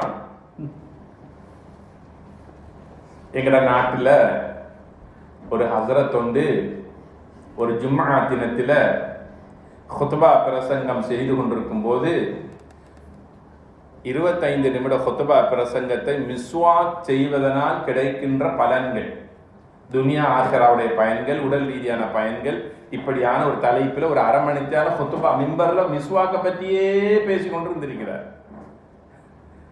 டைம் முடிஞ்சிருச்சு, ஹுத்பா முடிச்சு தொழுகை நடாத்தி வெளியே வாரத்துக்கு ரெடி ஆகும்போது பள்ளி கேட்டுக்கு வெளியால பெரிய கூட்டம் சலசலப்பா இருக்குதான். எங்க அந்த ஹசரத், அந்த ஹசரத்தை வர சொல்லுங்கன்னு ஒரு கூட்டம் அவங்கள சுத்தி கொண்டு இருக்கிறாங்க. கேட்டாங்களாம் ஹசரத் வந்ததுக்கு பிறகு, என்ன ஹசரத், நாங்க எல்லாம் பல்லு திட்டாமல ஊத்த வாயோட நாத்த வாயோட சுத்தி கொண்டு இருக்கிறோம், அந்த அளவுக்கு நீங்க எங்களை வற்புறுத்தி மிஸ்வாக்கு செய்ய சொல்றீங்க? ஹசரத் சொன்னாராம், நீங்க எவ்வளவு மிஸ்வாக்கு செய்தாலும், எவ்வளவு டூத் பிரஷ் போட்டு பாவிச்சாலும், நபி ஸல்லல்லாஹு அலைஹி வஸல்லம் அவங்க சொன்னது நேரத்துக்கு நேரம் நீங்க சுத்தமா இருக்கணும். நீங்க காலையில மிஸ்வாக் செஞ்சதுக்கு பிறகு ஜும்ஆவுக்கு வர போக்கல மிஸ்வாக் செஞ்சீங்களா? இல்ல. அவர் சொன்னாராம், பக்கத்துல நிக்கிற யாரு? அது என் மகன். மகன் வாய்க்கு முன்னுக்கு போயிட்டு நீங்க ஊதுங்க. அவரை ஊத வச்சு மகன்கிட்ட கேட்டாராம், பாப்பாட வாயிலிருந்து நாத்தம் வந்துச்சா நறுமணம் வந்துச்சா? மகனே சொன்னாரா நாத்தம் வந்துச்சு. இதுக்குத்தான் சொன்னாங்க ஸல்லல்லாஹு அலைஹி வஸல்லம் 5 நேரம் மிஸ்வாக் செய்யுங்க. ஆக இதெல்லாம் வாழ்க்கை நாங்கள் செய்ய மறந்த சுன்னாக்களாக இருப்பதை நாங்கள் கண்டு கவலைப்படுகிறோம். இவைகள் தொடரக்கூடாது கண்ணியத்திற்குரியவர்களே. அடுத்ததாக நபிகளார் ஸல்லல்லாஹு அலைஹி வஸல்லம் எங்களுக்கு காட்டி தந்த அழகான வழிமுறை தான் நாங்கள் எடுக்கின்ற உது. உது என்பது தொழுகைக்காக மாத்திரம் அல்ல. குர்ஆன் ஓதுவதற்கு உது அவசியம். கஅபத்துல்லாஹ்வை தவாஃப் செய்வதற்கு உது அவசியம். தூங்க செல்வதற்கு முன்னால் உதுவோடு தூக்கத்திற்கு செல்ல வேண்டும். சில வேளைகளில் தூக்கத்தில் எங்களுக்கு மௌத்து வந்தாலும் கூட அவர் கேள்வி கணக்கு இல்லாமல் சுவர்க்கம் நுழைகிறார் என்று நபிகள் நாயகம் ஸல்லல்லாஹு அலைஹி வஸல்லம் சொல்லுகிறார்கள். அதே போல எந்த காரியத்தை நீங்கள் செய்வதாக இருந்தால், நல்ல எந்த காரியத்தை காலையில நீங்க தொழிலுக்கு செல்றீங்க, அவங்களோட பிள்ளைகள் காலேஜுக்கு போறாங்க, ஸ்கூலுக்கு போறாங்க, எல்லா சந்தர்ப்பங்களில் உது எடுத்துக் கொள்ளுங்கள்.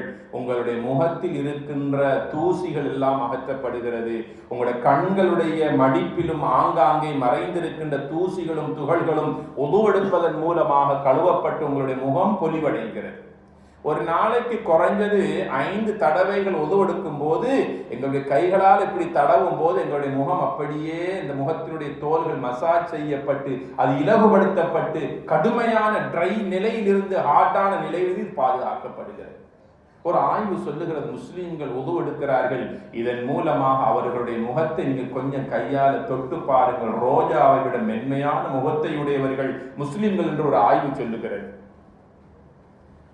பிரான்ஸ்ல ஒரு பாகிஸ்தான் மனிதர் மஸ்ஜிதுக்கு செல்லுகின்ற வேளையில் மஸ்ஜிதுக்கு வெளியே இருந்து உது எடுத்துக் கொண்டிருந்திருக்கிறார். உது எடுத்ததற்கு பிறகு தலைக்கு மசுகு செய்து, தலையை இப்படியே மசுகு செய்து கடைசியில் கழுத்தையும் இப்படியே கையால தடவி இருக்கிறார். இது சுன்னாய். இதை ஒரு ஆங்கில பத்திரிகையாளர் பார்த்து கொண்டே இருந்துட்டு அவர்கிட்ட போய் கேட்டாராம், இப்படி நீங்க ஒரு நாளைக்கு எத்தனை தடவை கழுவீங்க? குறைஞ்சது 5 தடவைகள் நாங்க இப்படி உதவு செய்வோம். அப்படியா? உங்களுக்கு கோபம் வார விகிதாசாரம் எந்த அளவுக்கு? அவர் சொன்னாராம், பாகிஸ்தானியர் சொன்னாராம், கோபம் வார அளவு ரொம்ப குறைவு எனக்கு. உங்களுக்கு மட்டுமா? உங்களோட சமூகத்தினுடைய நிலைமை அப்படியா? என் சமூகத்தின் நிலைமை அப்படித்தான். கோபம் கொள்வாங்க, ஆனால் மற்ற சமூகத்தையோடு ஒப்பிடும்போது ரொம்ப குறைவு, கம்மியா. அந்த ஆங்கிலேய பத்திரிகையாளர் சொன்னாராம், ஒரு மனிதனுடைய பிடரி நரம்புகளுக்கு மத்தியில் தான் உணர்ச்சிகளையும் கோப ஆவேசத்தையும் தூண்டக்கூடிய நரம்பு மண்டலம் இந்த பிடரியில் தான் இருக்கிறது. ஒரு மனிதர் உதுவெடுப்பதன் மூலமாக அங்கே தண்ணீர் படுகிற போது அந்த நரம்புகள் வீறிட்டு விழாமல் அது அங்கே தடுக்கப்படுகிறது. கோபத்தினுடைய உச்சத்தில் இருந்தவர்கள் பாதுகாக்கப்படுகிறார்கள் என்று அந்த வைத்திய நிபுணர் அந்த உண்மையை, பேருண்மையை ஏற்றுக்கொண்டு அதனை உண்மைப்படுத்தி இருக்கிறார். சொன்னாங்க நபிகளார் ஸல்லல்லாஹு அலைஹி வஸல்லம், கோபம் ஷைத்தானுடைய பண்புகளில் உள்ளது. நீங்க கோபப்படாதீங்கன்னு சொன்னாங்க. ஒரு சஹாபி வந்து கேட்டாங்க, அவுசினி நபியே நாயகம், எனக்கு ஒரு வசியத்து சொல்லுங்க, ஏதாச்சும் எனக்கு உபதேசம் செய்யுங்கன்னு கேட்ட நேரத்துல ஸல்லல்லாஹு அலைஹி வஸல்லம் சொன்னாங்க, லா தகுதப், கோபப்படாதீங்க. 2வது தடவை கேட்டாங்க அந்த சஹாபி, எனக்கு ஏதாவது அட்வைஸ் பண்ணுங்களேன். சொன்னாங்க ஸல்லல்லாஹு அலைஹி வஸல்லம், லா தகுதப், கோபப்படாதீங்க. 3வது தடவை கேட்டாங்க, 3வது தடவை சொன்னாங்க கோபப்படாதீங்க. 4வது தடவை கேட்டாங்க, கோபம் வந்தா நான் என்ன செய்ய? சொன்னாங்க, கோபம் ஷைத்தானுடைய பண்பு. நீ உட்கார்ந்திருந்தா எழுந்து நில்லுங்கள். எழுந்து நிற்கும் போது உங்களுக்கு கோபம் வந்தால் உதுவெடுத்து உங்களுடைய உறுப்புகளை நீங்கள் குளிராக்கி கொள்ளுங்கள் என்று சொன்னாங்க ஸல்லல்லாஹு அலைஹி வஸல்லம் அவர்கள். ஆங்கிலேய அந்த பத்திரிகையாளர் அதனைத்தான் சொன்னார். இந்த பிடரினுடைய நரம்பு மண்டலங்களிலே ஒளிந்திருக்கின்ற சில நரம்புகள் வீறிட்டு அது விம்மி பிடைக்கிற போது அவன் கோபத்தின் உச்சத்திற்கு அவன் ஆளாகின்றான். எதை பேசுகிறேன் என்று உணராமல் பேசுகின்றான். கோபம் அடங்கியதற்கு பிறகு பேசியவற்றை நினைத்து அவன் யோசித்துக் கொண்டிருக்கிறான், கவலைப்படுகிறான், கை சேதப்படுகிறான். ஆக ஒரு மனிதனுடைய கோபத்தை அடக்குகின்ற ஒன்று உது. அந்த உது தண்ணீரிலே இருக்கிறது. அதனால நபிகளார் ஸல்லல்லாஹு அலைஹி வஸல்லம் சொன்னாங்க, ஒரு நாளைக்கு பரலான தொழுகைகளுக்கு மட்டுமல்ல, குர்ஆன் ஓதுவதற்காக உது எடுத்துக் கொள்ளுங்கள். மக்காவுக்கு சென்ற ஒருவர் காபாவை தவாப் செய்வதற்கு உது செய்து கொள்ளுங்கள். மஸ்ஜிதுக்கு செல்லுகின்றவர்கள் எந்த வேலைக்கு சென்றாலும் உதுவோடு செல்வதையே விரும்பி செய்து கொள்ளுங்கள். வியாபாரத்துக்கு செல்லுகின்றவர்கள், தங்களுடைய தொழிலுக்கு செல்லுகின்றவர்கள் உதுவோடு செல்வதை விரும்புங்கள். படிக்கின்றவர்கள் படிக்கின்ற வேளையிலே உதுவோடு படிப்பதை நீங்கள் விரும்புங்கள். இரவையிலே தூக்கத்துக்கு செல்லுகின்றவர்கள் உதுவோடு நீங்கள் தூக்கத்திற்கு செல்லுங்கள். ஆக முகத்தை கழுவுகிற போது முகத்தினுடைய ஆங்காங்கே படிந்திருக்கின்ற தூசிகள், துணுக்குகள் எல்லாம் நாங்கள் உது செய்வதன் மூலமாக அது நீங்குகிறது என்பதனை இதன் மூலமாக நாங்கள் விளங்கிக் கொள்ளுகிறோம். தொற்று நோய் பரவுவதற்கு மிக பிரதான உறுப்பு எங்களுடைய கை. இதை நான் உங்களுக்கு ரொம்ப தெளிவுபடுத்த வேண்டிய தேவையில்லை. கடந்த 3 ஆண்டுகளாக கோவிட்-19 போது இந்த கையும் எங்களோட முகமும் தான் ரொம்ப பாதுகாப்பாக வைக்கப்பட்டிருந்த ஒரு உறுப்பு. ஒருவரிடத்திலிருந்து மற்றவரிடத்தில் அந்த தொற்று நோய்கள் பரவுவதற்கு காரணம் இந்த கைகள். அதனால இன்னைக்கு எத்தனை தொற்று நீக்கிகள், சானிடைசர்கள். அல்லாஹ்வுடைய தூதர் ஸல்லல்லாஹு அலைஹி வஸல்லம் சொல்றாங்க, நீங்க உது எடுக்கிறதுக்கு முன்னால பிஸ்மில்லாஹ் சொல்லி உங்களுடைய 2 கைகளை நன்றாக கழுவி கொள்ளுங்கள். மலசலம் கூட போயிட்டு வந்தீங்கன்னா உங்களோட கைகளை, உங்களோட கையை, இடது கையை மண் போட்டு நீங்க தேய்ச்சி கழுவி கொள்ளுங்க. எங்களோட கண்களுக்கு தெரியாத ஆயிரக்கணக்கான நுண்ணங்கிகள், பாக்டீரியாக்கள் இந்த நகத்தினுடைய இடுக்குகளுக்கும் இந்த முடிப்புகளுக்கும் இந்த இடுக்குகளுக்கும் மத்தியிலே அது மறைந்திருக்கும். மண்ணுக்கு ஒரு தன்மை இருக்கிறது. கைகளிலே மறைந்திருக்கின்ற அந்த பாக்டீரியாக்களை, கிருமி நாசிகளை அழிக்கின்ற ஆற்றல் இந்த மண்ணுக்கு இருக்கிறது. நஜீஸ்கள் 2 வகை. ஒன்று கடுமையான நஜீஸ், இன்னொன்று இலகுவான நஜீஸ். கடுமையான நஜீஸ் நாய், பன்றியினுடைய உமிழ்நீர், எச்சி, ரத்தம், ஈரமான பகுதிகள் பட்டால் கடுமையான நஜீஸ்.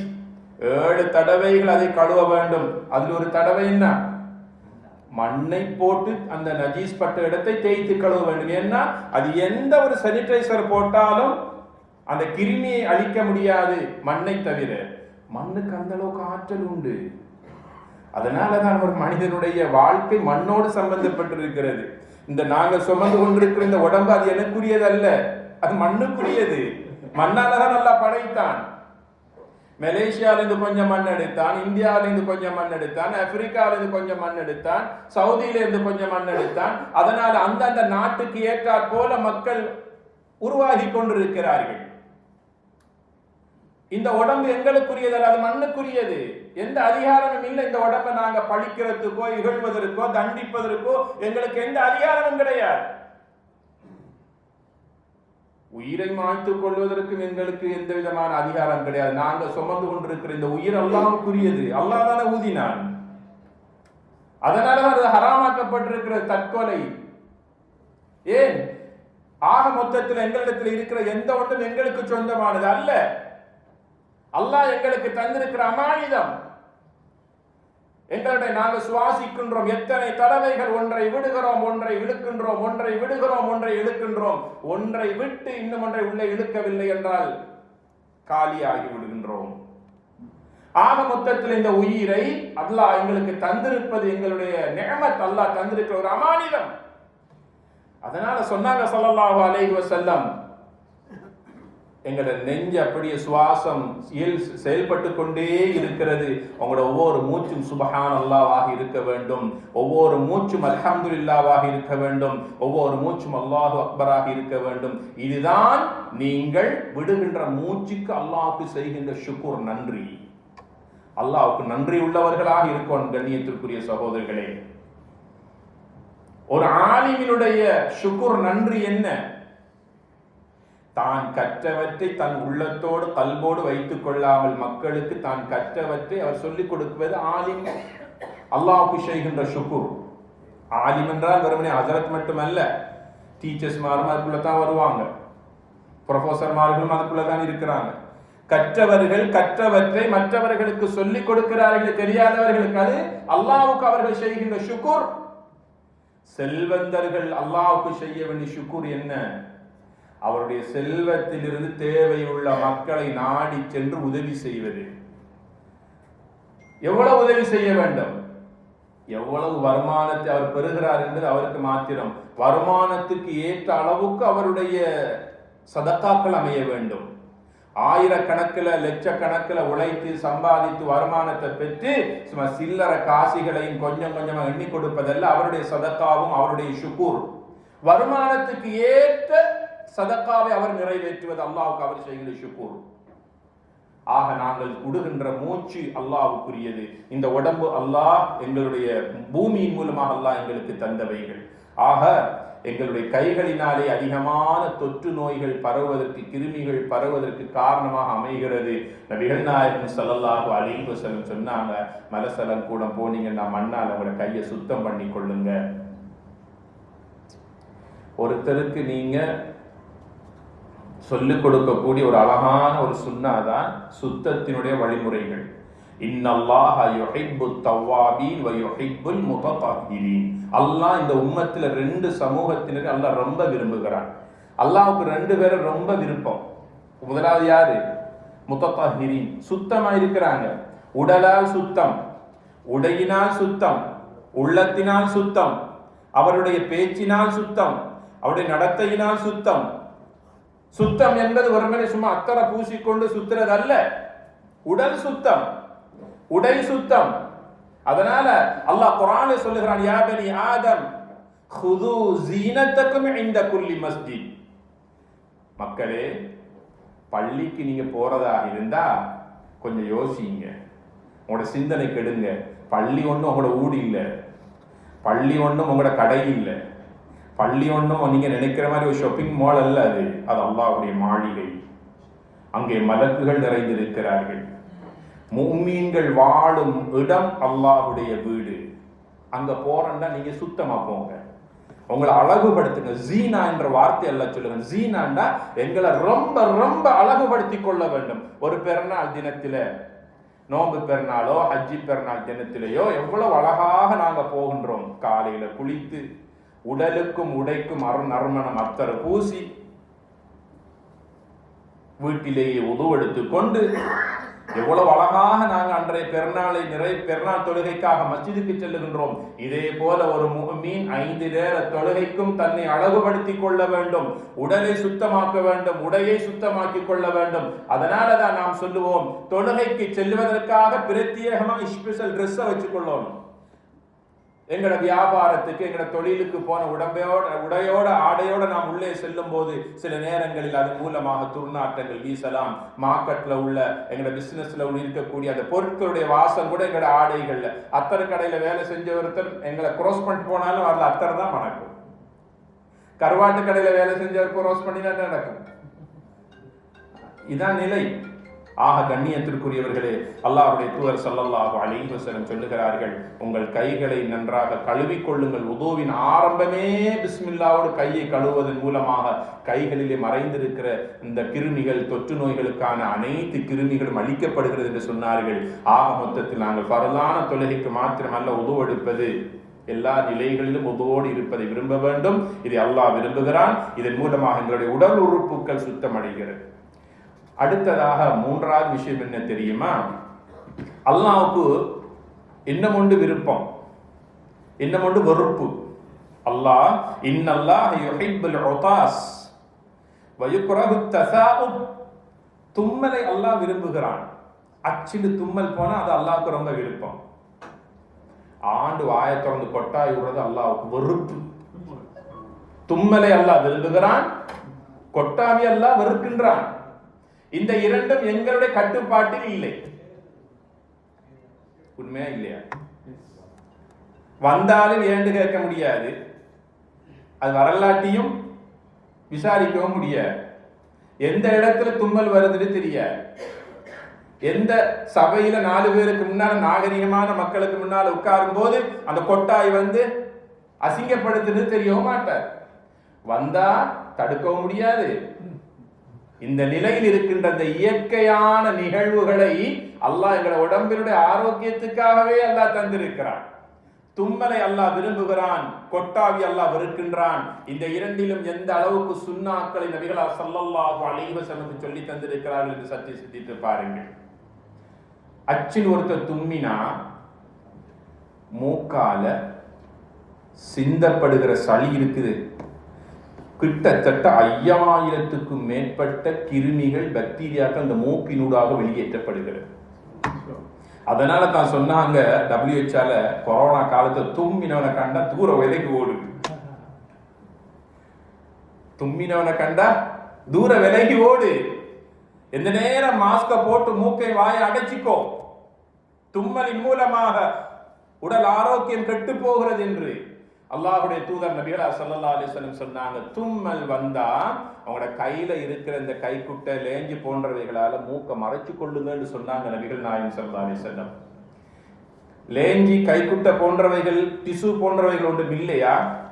இந்த கையால இப்படி மறைச்சு கொண்டு முகத்தை நீங்க அதுக்குள்ள மறைச்சு கொள்ளுங்கன்னு சொன்னாங்க நபிகளா ஸல்லல்லாஹு அலைஹி வஸல்லம். இதெல்லாம் நபிகளாருக்கு எந்த விஞ்ஞானி வைத்து சொல்லி கொடுத்தது? நபிகளாருக்கு இந்த விஞ்ஞானத்தை அன்று காலம் உறுதிப்படுத்தியது யார்? وَمَا يَنْطِقُ عَنِ الْهَوَى إِنْ هُوَ إِلَّا وَحْيٌ يُوحَى. நபி அவங்க என்ன நீங்க நினைச்சீங்களா? நபி அவங்க அவங்க இஷ்டப்படி எல்லாம் பேசி கொண்டு இருக்கிறாங்க. அவங்களுக்கு என்ன சும்மா எல்லாத்தையும் சொல்லிட்டு போயிட்டாங்க, எங்களுக்கு இதெல்லாம் செஞ்சு கொண்டு இருக்கேலுமா? அப்படி பேசுறவங்க இருக்கிறாங்க. ஈமானிய பலகீனத்தினால் பேசுகின்ற மக்கள் இருக்கிறார்கள். கண்ணியமான சகோதர சகோதரிகளே, சுன்னாவை யாரும் வெறுக்க கூடாது. இஷ்டம்டா செய்ய, கஷ்டம்டா விட்டுருங்க. ஃபார் எக்ஸாம்பிள், தாடி வைக்கிறவங்களை யாரும் வெறுக்காதீங்க. உங்களுக்கு வைக்க முடியலன்னா வைக்காதீங்க. அதுக்காக அதை விமர்சிக்காதீங்க. என்ன பெரிய தாடி, என்ன அலங்கோலமா இருக்கு, வெறுக்காதீங்க. குஃப்ருக்கு கொண்டு போய் விட்டுடும், உங்களை காஃபீர் ஆக்கிவிடும். ஒரு இஸ்லாமிய பெண் தன்னுடைய முகத்தையும் தன்னுடைய உடலையும் முழுமையாக அவள் மறைத்துக் கொண்டு இஸ்லாமிய கட்டுக்கோப்புக்குள்ளே வாழுகின்ற ஒரு நிகாபுடைய வாழ்க்கையை வாழுகின்ற ஒரு இஸ்லாமிய பெண்ணை பார்த்து யாரும் பரிகாசிக்காதீர்கள். அந்த சுன்னாவை வெறுக்காதீர்கள். ஒரு மனிதன் தன்னுடைய கரண்டை காலுக்கு மேலால் தன்னுடைய ட்ரௌசரை உடுத்தி கொண்டு செல்லுகின்றான், தன்னுடைய கீழாடை உடுத்தி கொண்டு செல்லுகின்றான் என்றால் உங்களால் முடிஞ்ச அதை ஃபாலோ பண்ணுங்க. உடுத்தி கொண்டு போறவனை வெறுக்காதீங்க. நான் ஆரம்பத்திலே சொன்னேன் உங்களுக்கு, கரண்ட காலுக்கு உடுத்து கீழே உடுத்துறவங்களை அல்லாஹ் பார்க்க மாட்டான். நரகவாதிகளின் அடையாளம். வயலுல் லில் அகாப், நரகவாதிகளை பார்க்க வேண்டும் என்றால் அந்த கரண்டை காலுக்கு கீழால் உடைகளை உடுத்திக் கொண்டு நிலத்தில் இழுத்துக் கொண்டு செல்லுகின்றவர்களை பாருங்கள். எந்த ஒரு சுண்ணாவை நாங்கள் வெறுக்க கூடாது, பரிகசிக்க கூடாது. முடிந்தால் செய்யுங்கள், முடியவில்லையா அதை பற்றி சிந்திக்காதீர்கள், மற்றவர்களுக்கு அதை பற்றி குறையாக சொல்லாதீர்கள், அது குஃப்ருக்கு வழிவகுத்து விடும். அல்லாஹ்வுடைய தூதர் ஸல்லல்லாஹு அலைஹி வஸல்லம் சொல்றாங்க, தும்மலை அல்லாஹ் விரும்புகிறான். ஏன் தெரியுமா? ஏன் தும்மல் வருது? ஒரு தூசி உள்ளுக்கு போயிட்டா, ஒரு காரம் ஒன்று உள்ளுக்கு போயிட்டா, போகக்கூடாத ஒன்று இந்த மூக்கின் துவாரத்தினூடாக உள்ள போயிட்டா, அங்க அந்த மூக்கினுடைய துவாரத்துக்குள்ள 2 செக்யூரிட்டி மாதிரி இருக்கிறாங்க. அவங்க சொல்லுவாங்க, நீங்க வரக்கூடாது இதுக்குள்ள, நீங்க வர ஆள் இல்லை, வரவே கூடாது, நீங்க வெளியே போங்க. அந்த வெளியே தள்ளுற வேலை தான் தும்மல். வெளியே தள்ளுற வேலை தான் தும்மல். அந்த தும்மலை தும்முறதுக்கு லேசா தும்ம முடியாது. சுமாராக 240 கிலோமீட்டர் தூரத்துல ஹை ஸ்பீட்ல ஒரு வெஹிக்கிள் போனா எவ்வளவு தூரத்துல போகும், ஸ்பீடா போகும் ஹைவேல. 250 கிலோமீட்டர் வேகத்தில் அந்த தும்மல் வெளியே வருகிறது என்று வைத்தியம் சொல்லி காட்டுகிறது. 250 கிலோமீட்டர் வேகத்தில் ஒரு வாகனம் செல்லுகின்ற வேகத்தில் இந்த தும்மல் வெளியே பாய்கிறது. அப்போதுதான் உள்ளே போகக்கூடாத அந்த தூசிகளும் காரங்களும் வெளியேற்றப்படுகிறது. அந்த தும்மல் வருகிற போது நாம் நம்மை அறியாமல் இப்படி கண்ணை மூடிக்கொள்ளுகின்றோம். இந்த கண் மூடினா அதை திறக்க வைக்கிறது யாரு?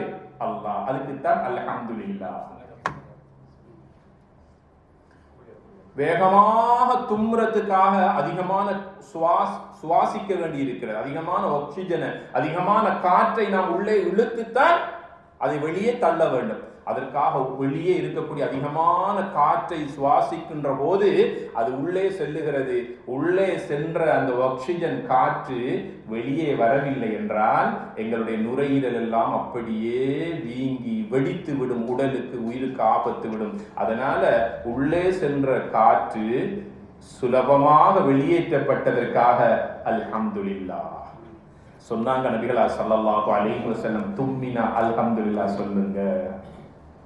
பக்கத்தில் உள்ளவங்க இரஹமக்கல்லாஹ், அல்லாஹ் உங்களுக்கு ரஹ்மத் செய்வானான்னு துஆ செய்யுங்கன்னு சொன்னாங்க. ஒரு அழகான வரலாற்று சம்பவம் பதியப்பட்டிருக்கிறது. நபிகளார் ஸல்லல்லாஹு அலைஹி வஸல்லம் ஒரு நாள் மஸ்ஜிதில் உட்கார்ந்து இருக்கும்போது 2 பேர் கொஞ்ச நேரம் விட்டு தும்மினாங்க. 2 பேர் தும்மினாங்க. ஒருவர் அச்சில் தும்மினது பிற அல்ஹம்துலில்லாஹ்னு காதுக்கு கேட்க சொல்லிட்டார். ரசூலுல்லாஹ் ஸல்லல்லாஹு அலைஹி வஸல்லம் யர்ஹமுக்கல்லாஹ், ரஹ்மத்துடைய நபி எவ்வளவு ஒரு அழகா துஆ செஞ்சு, அல்லாஹ் உங்களுக்கு ரஹ்மத் செய்வானாக. மற்றவங்களுக்கிட்ட இருந்து நாங்க துஆவை பெற்றுக்கொள்வதற்கான வழி தும்மல். நீங்க எல்லாரும் இப்ப எனக்கு துஆ செய்யணும்னா நான் என்ன செய்யணும்? தும்மணும். தும்மிட்டு வாய் மூடி இருக்காம அல்ஹம்துலில்லாஹ்னு சொன்ன அந்த சபையில் இருக்கிற 300 பேரும் யர்ஹமுக்கல்லாஹ், அல்லாஹ் உங்களுக்கு ரஹ்மத் செய்வானாகன்னு எனக்கு அல்லாஹ்வுடைய ரஹ்மத்தை கேட்பீங்க. எத்தனை பேருடைய துஆ அங்க போய் சேரும். அதன் மூலமாக அல்லாஹ் இந்த ரஹ்மத்தாக வாழ வைப்பானா இல்லையா? மனைவி தும்மினா கணவன் இரஹமக்கல்லாஹ் மனைவிக்கு துஆ செய்யணும். கணவன் தும்மினா மனைவி கணவனுக்கு துஆ செய்யணும். பிள்ளைகள் தும்மினா பெற்றோர் பிள்ளைகளுக்கு, பிள்ளைகளுக்காக பெற்றோருக்காக, ஒருவர் மற்றவருக்காக துஆ செய்கின்ற அழகான வழிகள் 2. ஒன்று சலாம், இன்னும் ஒன்று தும்மல். அப்ப அந்த மனிதர் தும்மினத்துக்கு பிறகு ரசூலுல்லாஹ் ஸல்லல்லாஹு அலைஹி வஸல்லம் யர்ஹமுக்கல்லாஹ், அல்லாஹ் உங்களுக்கு ரஹ்மத் செய்வானாக.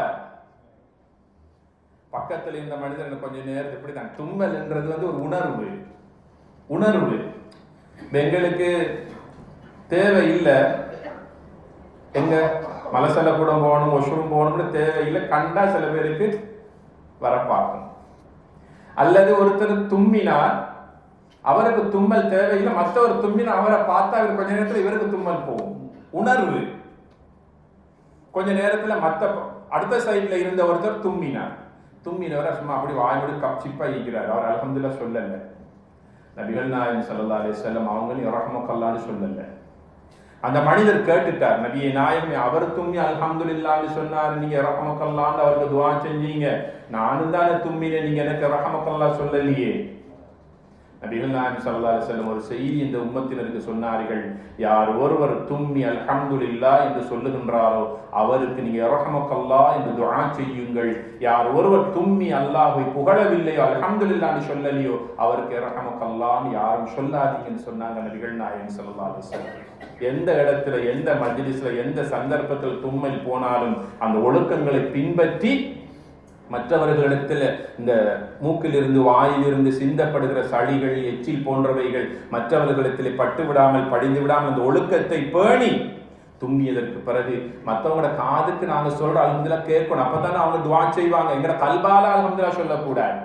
ஆக கண்ணியத்திற்குரியவர்களே, இந்த தொற்று நோய்கள் பரவுகின்ற இரண்டாவது வழிதான் இந்த மூக்கின் சுவாசத்தினூடாக அது பரவுகிறது, அது பரப்பப்படுகிறது. இதன் மூலமாக பலவாறான சூழல் மாசடைவுகள் ஏற்படுவதனால் அல்லாஹ்வுடைய தூதர் ஸல்லல்லாஹு அலைஹி வஸல்லம் அன்றைக்கு சொன்னாங்க, தும்முகின்ற போது மூக்கை இப்படி மறைச்சு கொள்ளுங்க, அடைக்க வேண்டாம்னு சொல்லி ஹார்ட் அட்டாக் வந்துடும்.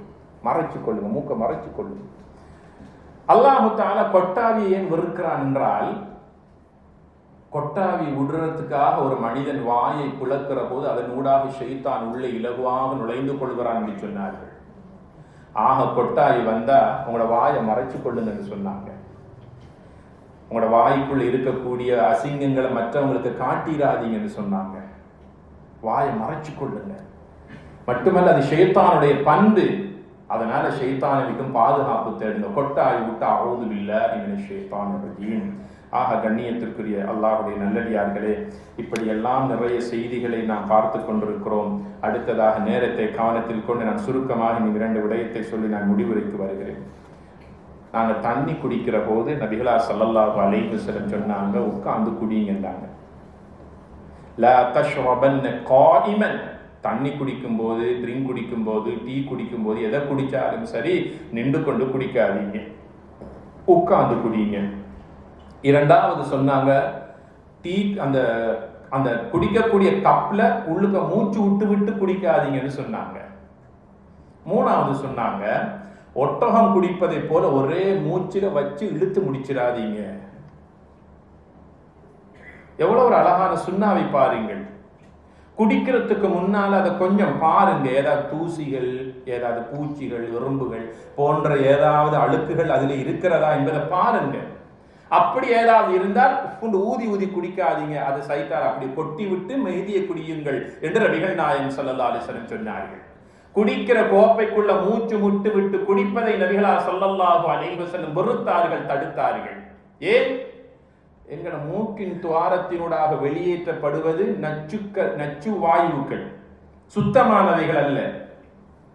அது நேரடியாக நாங்கள் குடிக்கக்கூடிய பானத்திலோ தண்ணீரிலோ படும்போது அதை மீண்டும் நாம் டபுள் மடங்காக 2 மடங்கான நச்சுக்களோடு உள்ளே இழுக்கின்றோம். அது எங்களுடைய உடலுக்கும் சுகாதாரத்துக்கும் அது கேடு விளைவிக்கும் என்பதனால் அல்லாஹ்வுடைய தூதர் ஸல்லல்லாஹு அலைஹி வஸல்லம் சொன்னாங்க, குடிக்கும் போது கோப்பைக்கு வெளியே மூச்சு விடுங்க, கோப்பைக்குள்ள மூச்சு விட்டு விட்டு குடிக்காதீங்கன்னு சொன்னாங்க.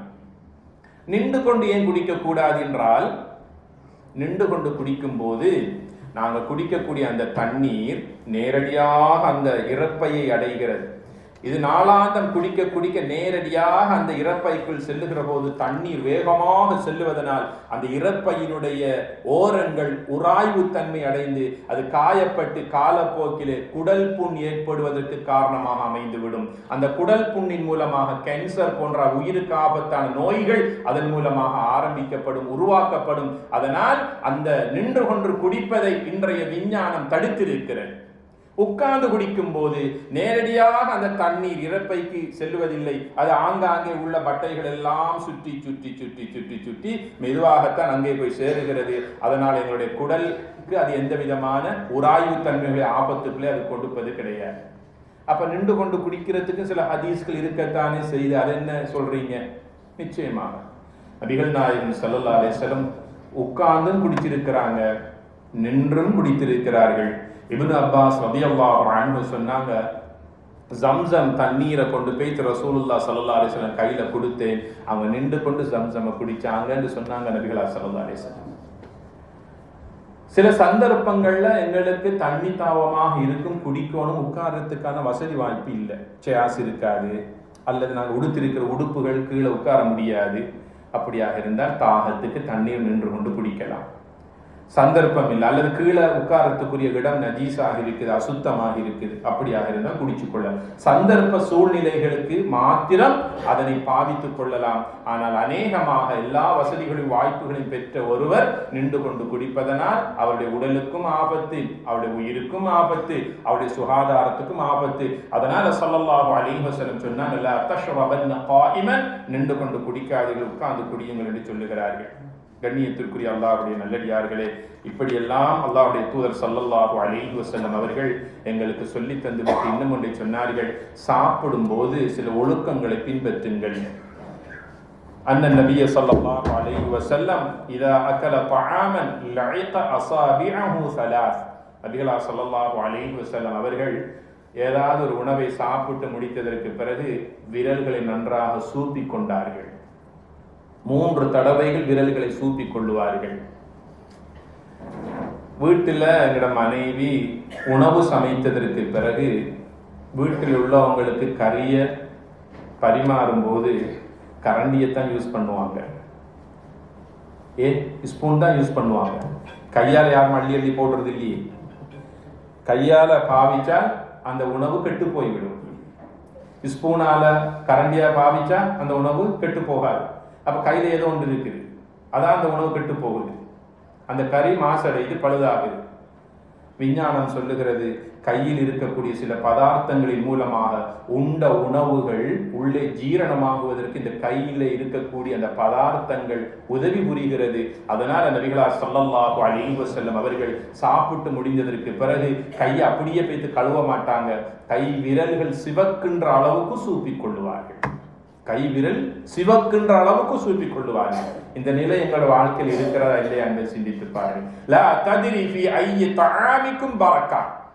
சாப்பிட்டு முடிந்ததற்கு பிறகு உங்களுடைய விரல்களை நன்றாக சூப்பி உண்டு கொள்ளுங்கள். நீங்கள் உண்ட உங்களுடைய உணவு தட்டை நன்றாக சூப்பி நீங்கள் வலித்துக் கொள்ளுங்கள். அந்த உணவில் அல்லாஹ் பரக்கத் வைத்திருக்கிறான். அந்த பரக்கத் எதிலே இருக்கிறது என்பது உங்களுக்கு தெரியாது. ஆரம்ப உணவில இருக்கிறதா, அள்ளி திண்ட கவலத்திலே இருக்கிறதா, அல்லது கடைசியிலே வலித்து உண்ணக்கூடிய இதிலே இருக்கிறதா என்பது நீங்கள் அறிய மாட்டீர்கள். அந்த உணவினுடைய போஷாக்கு, அந்த உணவினுடைய சக்தி, அந்த உணவினுடைய வீரியம் எல்லாம் அல்லாஹ் அதிலே வைத்திருக்கிறான். அந்த உணவை நீங்கள் வீணாக்காதீர்கள் என்று சொன்னார்கள் ஸல்லல்லாஹு அலைஹி வஸல்லம் அவர்கள்.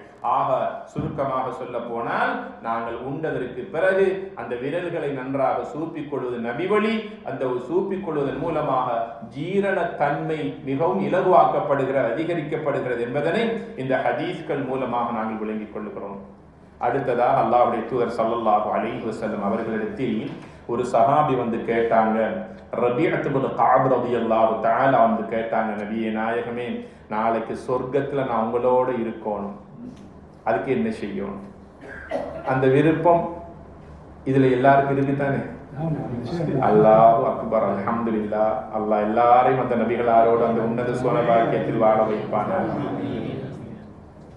அல்லாஹ்வுடைய தூதரிடத்தில் அந்த சஹாபி வந்து கேட்டாங்க, யா ரசூலல்லாஹ், இந்த உலகத்தில் உங்களை பார்த்ததும் உங்களோடு இருந்ததும் எங்களுக்கு போதுமானதா அல்ல, நாளை சொர்க்கத்திலும் உங்களோடு இருக்கணும், உங்களோட முபாரக்கான முகத்தை பார்த்து கொண்டே இருக்க வேண்டும் நபியே நாயகமே. அதற்கு அல்லாஹ்வுடைய தூதர் ஸல்லல்லாஹு அலைஹி வஸல்லம் சொன்னாங்க, அஇன்னி அலா நஃப்ஸிக பிகஸ்ரத்தி சுஜூத். அதிகமாக நீங்க சுன்னத்தான தொழுகைகளை தொழுதுவாங்க, சுஜூது செய்யுங்க. இதன் மூலமாக நாளை கியாமத்தில் என்னோடு இருப்பீர்கள் சொர்க்கத்தில் என்று அல்லாஹ்வுடைய தூதர் ஸல்லல்லாஹு அலைஹி வஸல்லம் சொன்னாங்க. விஞ்ஞானம் சொல்லுது, ஒரு மனிதனுடைய நினைவாற்றலினுடைய மூளையின் பகுதி இந்த நெற்றியில் இருக்கிறது. நினைவாற்றல், மெமரி பவர் எங்க இருக்குது? மூளையில. அந்த மூளையிலும் இந்த நெற்றி பகுதியிலே தான் ஒரு மனிதனுடைய நினைவாற்றலுடைய பகுதியை அல்லாஹ் வைத்திருக்கின்றான். ஒரு மனிதன் நிலத்தில் கொண்டு போய் அவனுடைய தலையை வைக்கின்ற போது அந்த நரம்புகள் எல்லாம் சுறுசுறுப்பாக இயங்க ஆரம்பிக்கிறது. அவனுக்கு நினைவாற்றலுடைய தன்மை இலகுபடுத்தப்படுகிறது. சுஜூது செய்யும் போது எங்களுடைய உள்ளங்கைகளை நாங்கள் நிலத்திலே வைக்கின்றோம். இந்த உள்ளங்கைக்குள் இருக்கின்ற நரம்பு மண்டலங்கள் எல்லாம் செயல்பட ஆரம்பிக்கிறது. இதன் மூலமாக அவனுடைய கைகளுக்கும் கால்களுக்கும் உற்சாகம் பிறக்கிறது என்று விஞ்ஞானம் சொல்லுகிறது. ருகூஇலிருந்து எழும்பும் போது சமி அல்லாஹு லிமன் ஹமீதா என்று 2 கைகளை உயர்த்துகிறோம். இன்று காலையிலும் மாலையிலும் எக்ஸசைஸ் செய்யக்கூடியவர்களை பார்த்தால் 2 கைகளை உயர்த்துகிறார்கள், விடுகிறார்கள், உயர்த்துகிறார்கள், விடுகிறார்கள், ருகூக்கு செல்லுகிறார்கள், எழும்புகிறார்கள். இதையே நாங்கள் இபாதத்தாக செய்து கொண்டிருக்கின்றோம். கண்மணி நாயகம் ஸல்லல்லாஹு அலைஹி வஸல்லம் அவர்கள் 1400 ஆண்டுகளுக்கு முன்னால் இந்த விஞ்ஞானத்தை பற்றி எல்லாம் தெளிவாக பேசவில்லை. எல்லாவற்றையும் செய்யுங்கள், தஸிஹு, உடல் ஆரோக்கியம் கிடைக்கும் என்று சொல்லிவிட்டு சென்றார்கள். செய்யாதவர்கள் புறக்கணிக்கிறார்கள், அலட்சியப்படுத்துகிறார்கள். இது நபி வழிதானே, இது சுன்னத்து தானே என்று அதனை அலட்சியமாக விட்டுக் கொண்டிருக்கிறார்கள். கண்மணி நாயகம் ஸல்லல்லாஹு அலைஹி வஸல்லம் சொன்னாங்க, யார் ஒருவர் என்னுடைய சுன்னாவை புறக்கணிப்பாரோ அவன் என்னை சார்ந்தவன் அல்ல. ஃபமன் ரகிப அன் சுன்னதி ஃபலைஸ மின்னி. கண்ணியத்திற்குரிய அல்லாஹ்வுடைய நல்லடியார்களே, எண்ணற்ற பல தகவல்களை நான் எடுத்துக்கொண்டு வந்திருந்தேன்.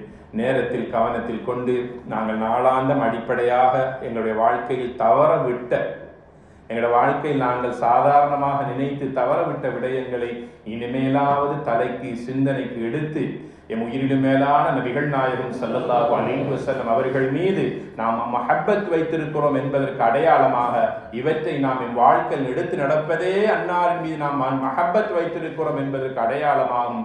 உயிர் உள்ள வரைக்கும் இந்த சுன்னாக்களை நாமும் எடுத்து நடப்போம். நம் பிள்ளைகள் குடும்பத்தாருக்கு அதை ஏவுவோம். அவர்களும் எடுத்து நடப்பதற்கான அனைத்து வழிகாட்டல்களையும் ஆலோசனைகளையும் அவர்களுக்கு கொடுப்போம். எல்லாம் வல்ல ரஹ்மான் நம் அனைவர்களையும் அல்லாஹ் தஆலா விரும்பக்கூடிய நல்லடியார்களாக வாழ வைத்து அந்த உன்னதமான ஜன்னத்துல் ஃபிர்தௌஸுக்கு தகுதியுள்ள நன்மக்களாக அல்லாஹ் நம் அனைவரையும் கபூல் செய்வானாக. வாஹிர் தஅவானா அல்ஹம்துலில்லாஹி ரப்பில் ஆலமீன். வஸ்ஸலாமு அலைக்கும் வரஹ்மத்துல்லாஹி வபரகாத்துஹு.